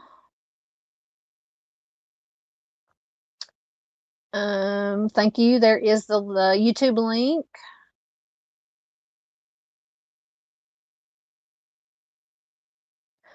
Oh, you have an Instagram too? Excellent, excellent. I don't think I still have, well, yeah, I think I was able to log back into my Instagram account. I had an Instagram account, or I still have it, but I used it when I would hold on, I'm trying to multitask. I'm not doing a good job here. I used it when I was making and selling my jewelry to sell through there. But I haven't looked at it in a long time. No, you were sweet. You were sweet, ma'am. You and Miss Nicole and everybody over there do such a wonderful job. I'm gonna have to do another Missing Person Monday and feature some of you guys' flyers and cases. Absolutely. But thank you for being here. All right. So next we have Darron Glass. So this is one. Well, I'll just give you his information. So Darron has been missing since September 14th, 1980 from Atlanta. He is a black male. He was just 10 years old when he went missing. He would be 55 years old as of 2026. When he went missing, he was 4'9", 75 pounds, with black hair and brown eyes. He was last known to be wearing a yellow or brown shirt, brown khaki pants, and white sneakers. It says he is mildly mentally disabled with an IQ of 65. Darron's parents were both deceased, and he was a ward of the state in 1980. He was living with his foster mother, Fannie Mae Smith, and 3 other children in the 2200 block of Memorial Drive Southeast in Atlanta. He had lived with her for less than 3 months before his disappearance on September 14th. On the day of his disappearance, Darron went downtown to watch a baseball game. He then returned home at around 4 p.m. He left the house again after only a few minutes, and Smith, the foster mother, assumed that he had just gone out to play. So shortly afterwards, Smith said she got an emergency phone call from someone claiming to be Darron, but the caller hung up before she was able to speak to him, and whoever it was that called never called back.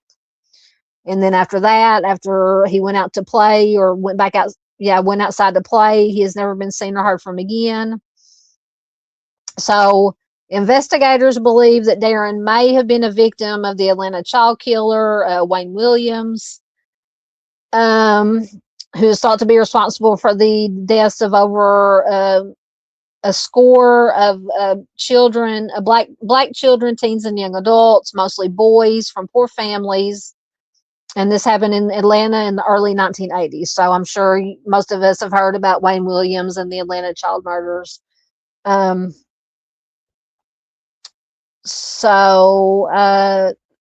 list of victims' ages range from 7 to 28 years old. Their lives were taken in a variety of ways, and some were missing for months before their remains were found. But of all the presumed victims, only Darron has never been located.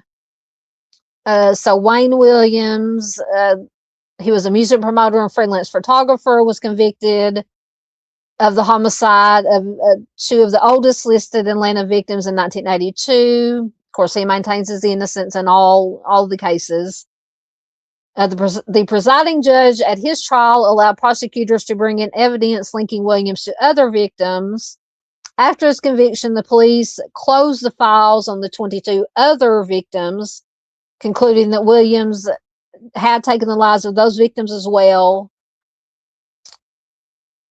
It is worth considering, however, that there are doubts about Williams' guilt, and many suspect that the Atlanta child offender was actually several serial offenders operating independently of one another. I've also heard that theory. One of the police officers on the task force that arrested Williams stated that he did not believe that Williams had ever taken the lives of anyone at all. But nonetheless, Williams remains in prison, and all of his appeals have been rejected. The investigation into 5 of the homicides was reopened in 2005, but it was closed again in 2006 without any new indictments being handed down or any new evidence being uncovered. So Smith, the foster mother, described Darron as immature but streetwise. He had many friends. It is unclear whether he had a history as a runaway. Some accounts maintain that he was an habitual runaway, and others say that he had never run away. Smith stated that he stayed close to home and often brought his friends over to their house. He had lived in another foster home for about a year before moving in with Smith. So according to his caseworker, Thomas Bailey, Darron's foster placement with Smith was what they call unsuitable. Bailey stated that there were many adults of, quote, questionable character in the home. There was a suspicion of substance use and sale. The caseworker stated that he voiced his concern about the placement with his supervisor, but was ignored. So that just infuriates me. But unfortunately, it happens a lot in these foster cases. So Bailey, the caseworker, stated that he found out about Darron's disappearance on November 15th, the day after it happened. That same day, he got a call from a woman who claimed to be Darron's sister. So Darron did have an adult sister, but she lived out of state, and Darron was not in contact with her. Bailey said the caller told him that she wanted to adopt Darron, but after Bailey told her that Darron was missing, the caller hung up without leaving any contact information and never called back. So it's not even actually clear if it was even actually his sister that was calling. So one of Darron's foster brothers claimed that he knew Darron's whereabouts and got calls from him until as late as November of 1980. This was never verified. His status as a victim of the Atlanta child offender is tenuous at best. He was only listed because he fit the profile of some of the other victims.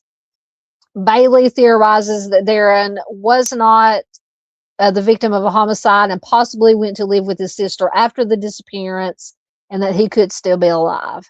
So he was 10 years old. So I don't know, 10 years old. So where was the sister at? In Atlanta? Did it say where she was at?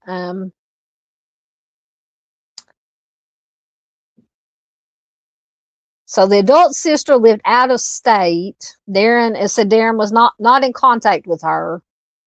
Now that's not to say that he couldn't have contacted her at some point, and they just didn't know. But the call is weird. Claiming that the caller said that she was his sister and wanted to adopt him, but then after she found out he was missing, she hung up and never called back.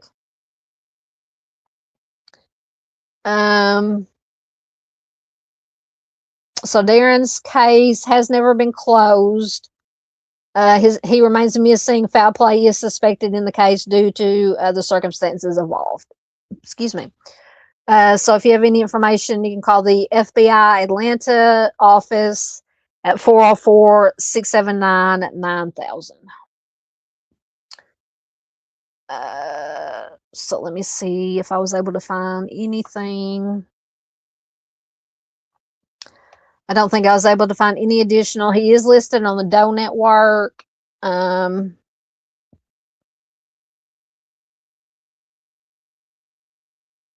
So on the Doe Network, it says, according to Smith, the foster mother, Darron had gone to see an Atlanta Braves baseball game at Atlanta Stadium. He was supposed to meet a local youth group from a church, but he never arrived. Another newspaper report said that he did return on the chartered bus back to his foster home after 4 p.m., but then left shortly afterwards and did not return. And then yet another account says that he was seen getting off of the chartered church bus at the corner of Glenwood Avenue Southeast and Second Avenue Southeast. But it did say, according to the foster mother, that he did return home, and then he left shortly after to go out and play, and then that's when he disappeared. So,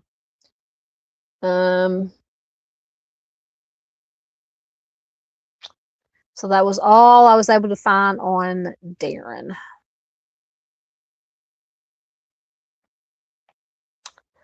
Let me get to your comments right quick, and I think we have one more left.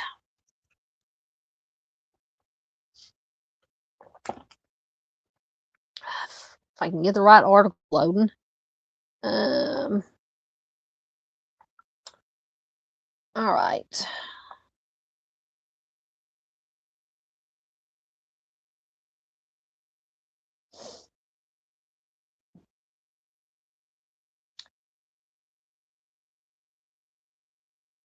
Yep. Once again, please do all the things. Yep, that's true. Brady says, how sad. Hopefully he is alive and with his sister. You would think if that was true, he and his sister would have come forward by now. That is true. Unless there was something that they were scared of. I don't, so he was in foster care. I don't know if they would have been afraid of family members for some reason. And that might have made them not want to come, may not want anybody to know where they were at. Because I don't think it actually said why. Oh, no, because the parents were deceased. Hold on, let me go back. No, it said that his parents were deceased. Yeah, so it says Darron's parents are both deceased, and he was awarded the state in 1980. So apparently, after, it doesn't say what happened to his parents.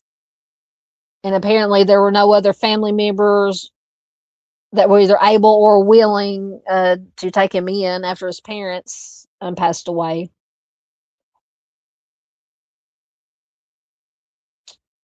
So I don't know. Yep, maybe. Maybe. Okay. All right. The last one we have. Yes, absolutely. The last one we have. Oh, I got to go back to our page. Get on the right page. Is Athena Joy Curry.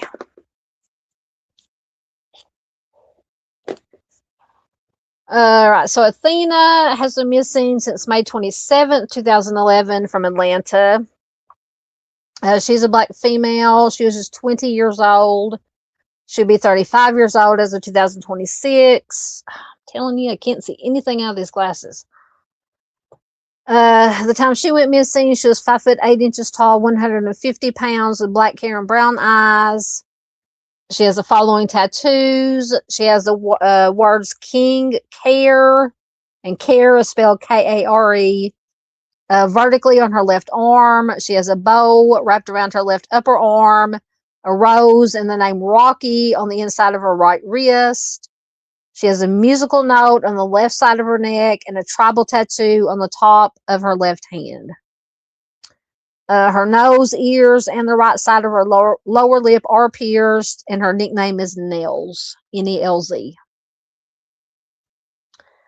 So Athena was last seen, she had spent the week with her sometime boyfriend, Yusuf Mujahid, at his home in the 1400 block of Beecher Street. And I think the smaller picture is the sometime boyfriend, Yusuf. So here we go again with the variation of the story. Not saying he had anything to do with it. Once again, he stated that they got into an argument. She left angrily at approximately 3 a.m. in the morning, leaving their 16-month-old son behind. How many times have we heard a variation of this story? Yes, we do know it happens, but there's a pattern in so many of these cases. That's the story, and they're sticking to it.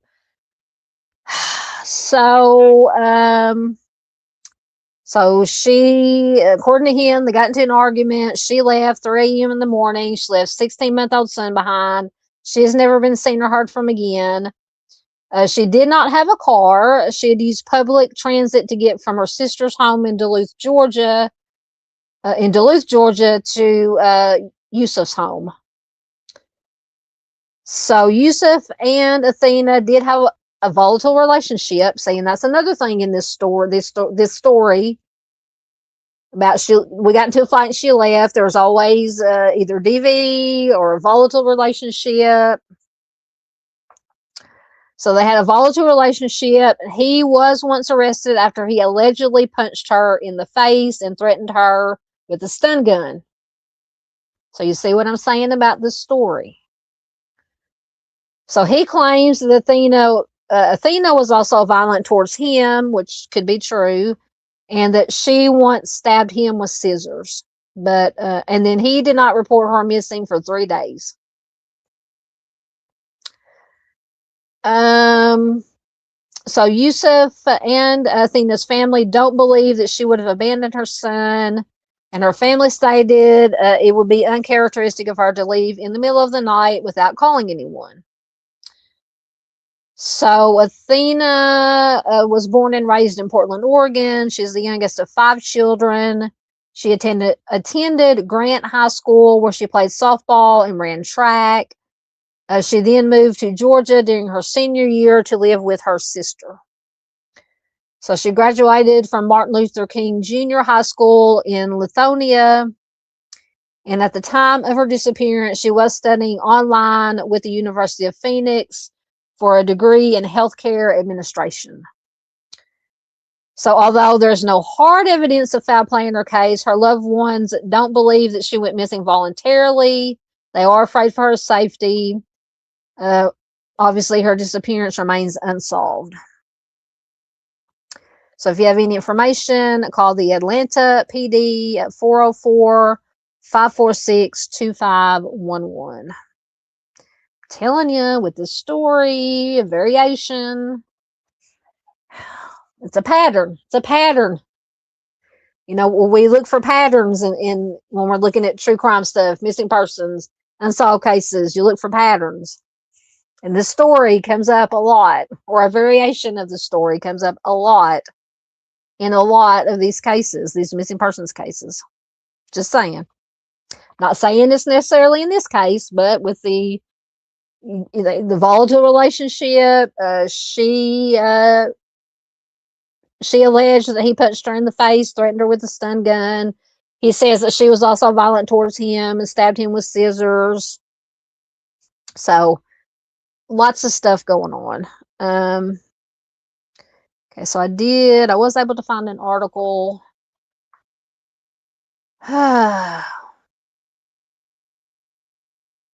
Let's see how long it will take to load. Oh, it loaded. So this is from NBC News. It is from May of 2020. So it's another one with the son, assuming the 16-month-old son that she just left behind, supposedly, allegedly. So 10-year-old King does not remember his mother, Athena Curry, who disappeared on Memorial Day weekend in 2011 when he was only 16 months old. But his family says that if you want a glimpse of her, then just spend time with King. Athena's sister, Aisha McGee, told Dateline, quote, "He has her personality and it's a strong one. I get little glimpses of Athena and King all of the time. He has her fearless spirit, and physically, I notice little things, like he has her little nose and even her feet. She had very flat feet, and his feet are just like hers, end quote. So Athena Curry was 20 years old when she disappeared on May 27, 2011, after reportedly leaving her boyfriend's house on Beecher Street in Atlanta following an argument. Nearly a decade later, her family is desperate to solve the mystery of what happened to Athena. So Aisha, which was her sister, right? Her sister, says, quote, 9 years later, we have no answers. At this point, I don't believe that she is alive, but I pray every day that we find out what happened to her, end quote. So once again, Athena grew up in Oregon, the youngest of 5 children. She went to Grant High School, where she played softball and ran track. In an effort to get in-state college tuition in Georgia, Athena moved to Duluth, Georgia, to live with her older sister, Aisha, during her senior year. After graduating high school, she enrolled in the University of Phoenix. And Aisha said that her sister wanted to be a pediatrician. Aisha said that was her dream. She worked very hard. She had King. She was a devoted mother to him for 16 months. And the whole time, she continued to work toward her goal of becoming a pediatrician. We never stopped planning for her future, end quote. But Athena, unfortunately, never got the chance to achieve her goal. Just days before she disappeared, Athena had news to share with her sister. She was planning to move in with King's father, Yusuf, and they would finally be together as a family. So Aisha said that she was a little shocked. She says, I was a little shocked because I didn't think that they were back together. I didn't even think that they had been communicating. So just before Memorial Day weekend 2011, Athena and King traveled by public transport the 45 minutes from Duluth to Yusuf's home in Atlanta. They were planning to spend the holiday weekend looking at rental properties, according to Aisha. Aisha told Dateline the last time she spoke to her sister was just after midnight on Friday, May 27th. Aisha said, quote, Athena had been at his house for a few days at that point, and I just wanted to check on her and King. Earlier that day, I was talking to my mom, and she told me that she had a sick feeling, so I called Athena, end quote. So Aisha called around midnight and said her sister sounded like she'd been sleeping. Athena assured her that, she was okay. They hung up, and that was the last time that they ever spoke. So when Athena and King did not return home on Monday, Aisha tried to call again. But when she tried to call again, Athena's phone was off. Memorial Day passed, and on Tuesday, Yusuf texted Aisha asking if she had heard from Athena. He claimed that they had an argument, and Athena stormed out of the house at around 3 a.m. on Saturday, leaving behind her belongings and her son. She did not have a car, so it appeared that she left on foot, he said. So Aisha says she immediately called police, and neighborhood searches were conducted in the area. Unfortunately, Athena was nowhere to be found. Aisha said, quote, it was my worst nightmare come true. Something had happened to Athena. I just knew it. She didn't just walk away from her life, from her son. King was her pride and joy. She would never, ever leave him, end quote. So Atlanta Police Sergeant Sherry Herbert told a local news affiliate that the couple's argument had stemmed from text messages sent to Yusuf from another woman that Athena saw on his phone when he got home late that night. In a 2017 interview with Crime Watch Daily, Sergeant Herbert said that investigators have to consider Yusuf a person of interest. Yeah. Quote, because he was the last one who spoke to Athena, and he shared a relationship with her and has a child with her. So according to WXIA, Yusuf denies having anything to do with Athena's disappearance, and family members said that he did help search for her in the days and weeks following her disappearance. I'm not saying he did anything, but just because he helped search doesn't necessarily mean that we've seen in a lot of cases where a family member, loved one, significant other, spouse goes out and helps look for the missing person, and then it turns out that they were the offender. Once again, I'm not saying it's so in this case. We don't know.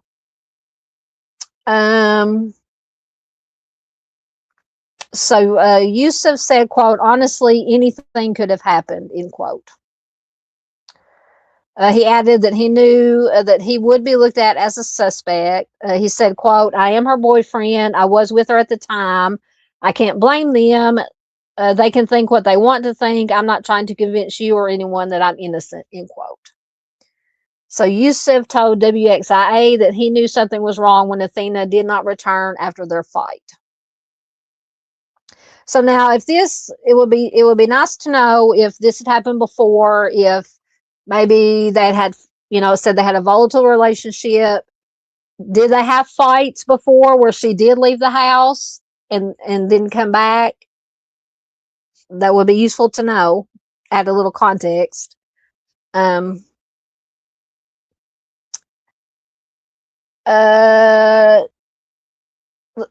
my place. Sorry. So Athena's family believes that she could have walked out on her relationship with Yusuf, but she would never have walked out on her son. So that's what gets me is if she did get mad and come back and she just wanted to leave the relationship, most mothers, would come back and get their child. So Aisha, her sister, said, quote, I have no doubt that she walked outside to cool off from the argument, but where would she go? It was the middle of the night. Nothing was open. She didn't have a car, and she would never just walk away from her son, end quote. So now, 9 years later, longer now, Aisha said that she is reminded of Athena's absence as another Memorial Day weekend comes and goes without any answers or closure. So Aisha said, quote, I believe someone somewhere knows something. It's hard to imagine someone carrying this secret this long and not telling anyone. I can only pray that they feel it in their heart to come forward, end quote. So Aisha created a Facebook page called Missing Athena Curry and a website dedicated to the case with the hope that someone will come forward with information. So Athena's son, King, is now 10 years old. So when did I say this article is from 2020? So it'll be around 15 or 16 now. After splitting his time between Aisha and Yusuf, his father's family, since his mother's disappearance, he was officially adopted by Aisha 5 years ago.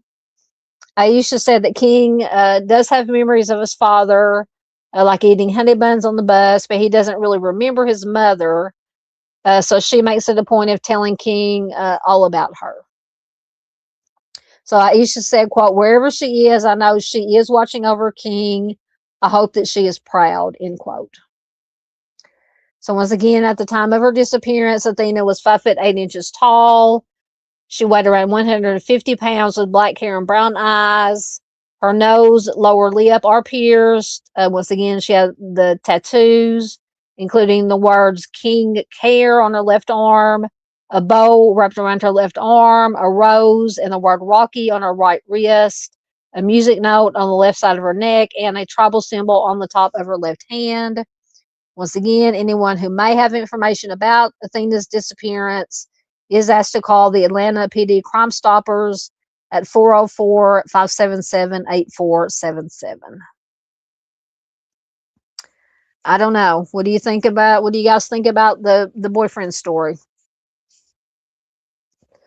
Like I said, if it was maybe not a normal occurrence, but if it had happened before, that they had an argument, she left and ended up coming back, then I might say, okay, it's possible that, she did actually leave. But like I said, like her sister said, where did she go?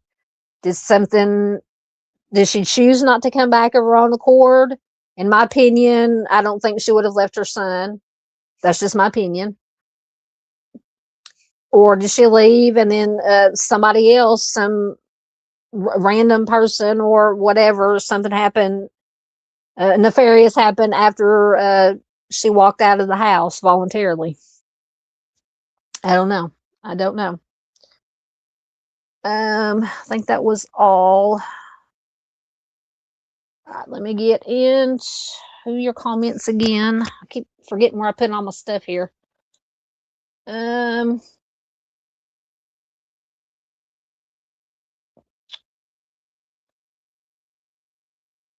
think I forgot to.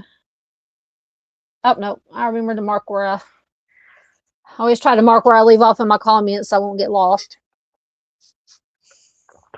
Okay.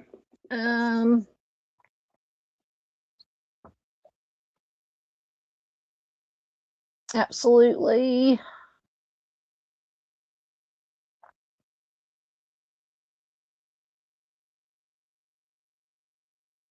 Hey, Black Knight, good to see you, friend. Good to see you here. Good to see you here.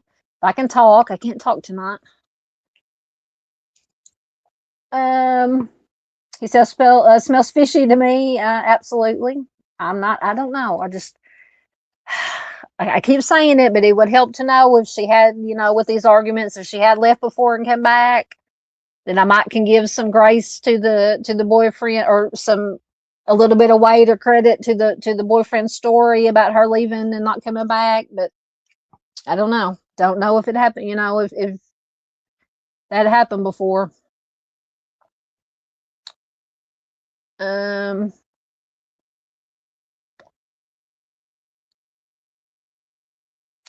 That is a good question. Duncan says, "Where are all these bodies if these people passed away?" Your guess is as good as mine, unfortunately. Either they leave of their own accord and but it still be. I mean, especially in this day and age where, unless they're just living off the grid. I mean, with social media or not so much. Well, social media, but all the electronics and the surveillance and cameras and debit cards you can use to trace people unless they change their identity or something. Or unfortunately, in my opinion, I think a lot of them are deceased and were, dumped somewhere, placed somewhere, and just have never been found. Unfortunately. Yep. Brody says it's scary and sad. Absolutely.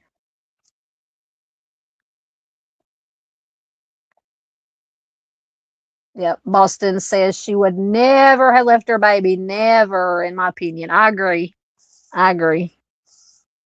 We do know it does happen, but it just seems like in this case, I can't see it.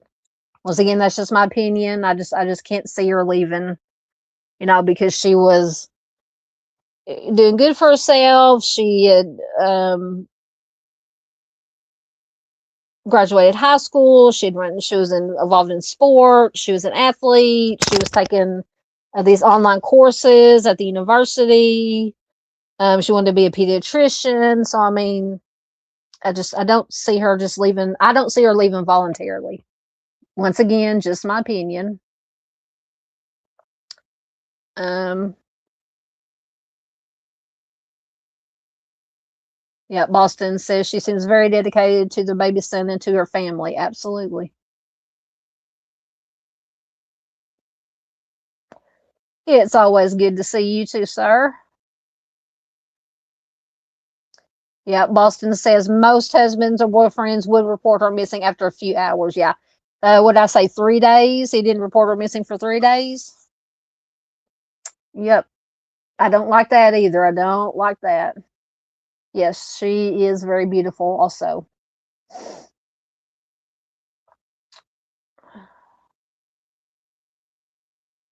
Thank you very much. Oh, thank you very much, Mustang.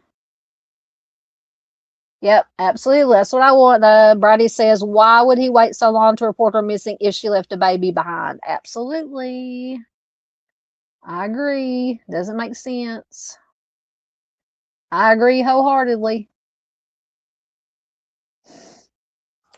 All right. I think that was the last one we had. Yes, it is. Okay. Let me make sure I got all my, had all my articles. Okay. All right, guys. That is all we have for tonight, unless anybody has any questions, comments, theories on anything, any of these cases, anything that's going on. Friday, I think I should be able to do True Crime After Dark. I think we're gonna kind of take a break from the true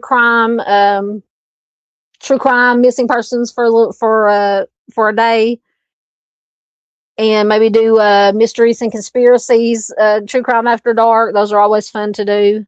And I actually found an article that popped up in my newsfeed on Google a while back that I've been wanting to use to go over. So we may do that Friday. So anybody who wants to join in, be the usual time, 8:30 Central Time. And of course, we'll be back again next Monday with Missing Person Monday. I have to see what state and city we're doing next.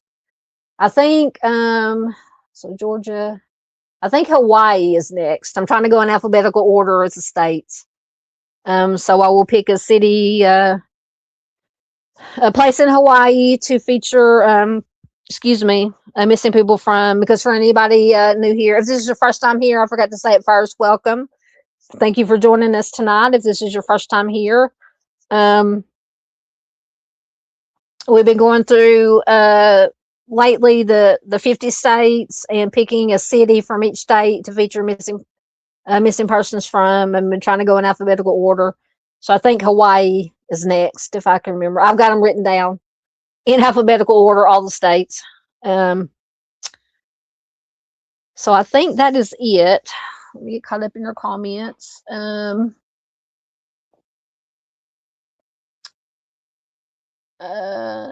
Thank you very much for being here, Boston.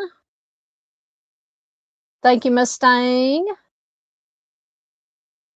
Thank you, Miss Brady. She says, have a good night, everyone. Thank you, Dawn. You're very welcome. Thank you for being here. Thank everybody for being here. And if you're watching replay, thank you so much. If you're a replay crew, please let me know down below. Junior is still up. I'm glad you made it, Junior. And we don't have to be worried about you anymore. We know you're okay. You are very welcome. Thank you, sir, for Junior's one that's been with me from even before I started my channel. We would be in different, usually Mr. Steve, True Crime Web chat together. That's how I got to know a lot of you guys. Thank you so much, Black Knight, for being here.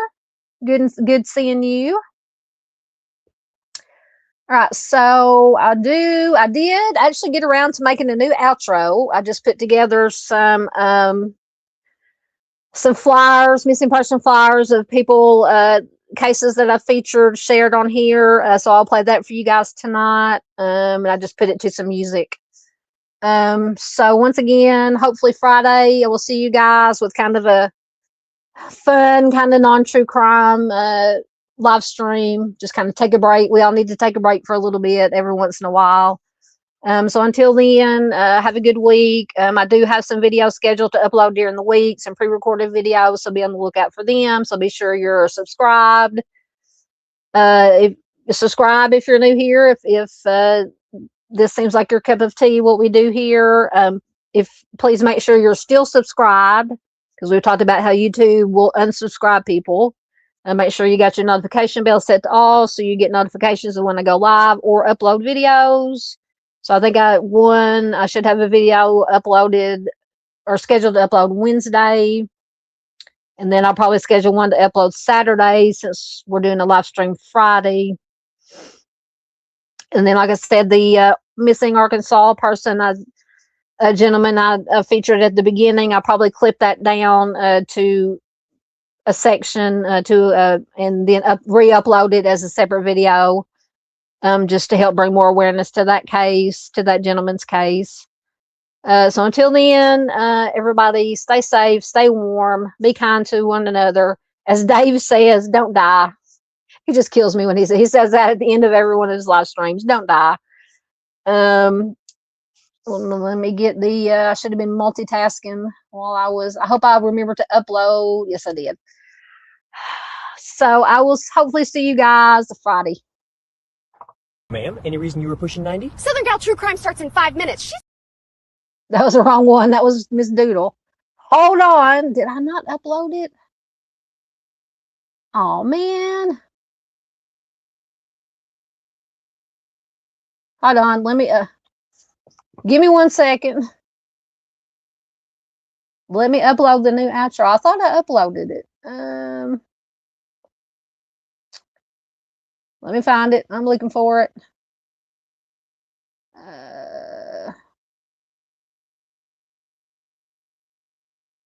What did I do with it? 1 second. 1 second.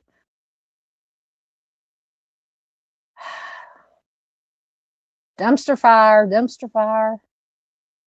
Oh, there it is. Okay. It's loading. Hold on. You know me. Still loading.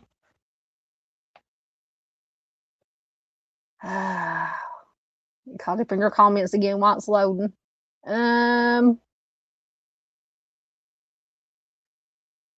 Junior says, I missed you. I'll make sure to stay in. All right. See, it's still loading. Come on.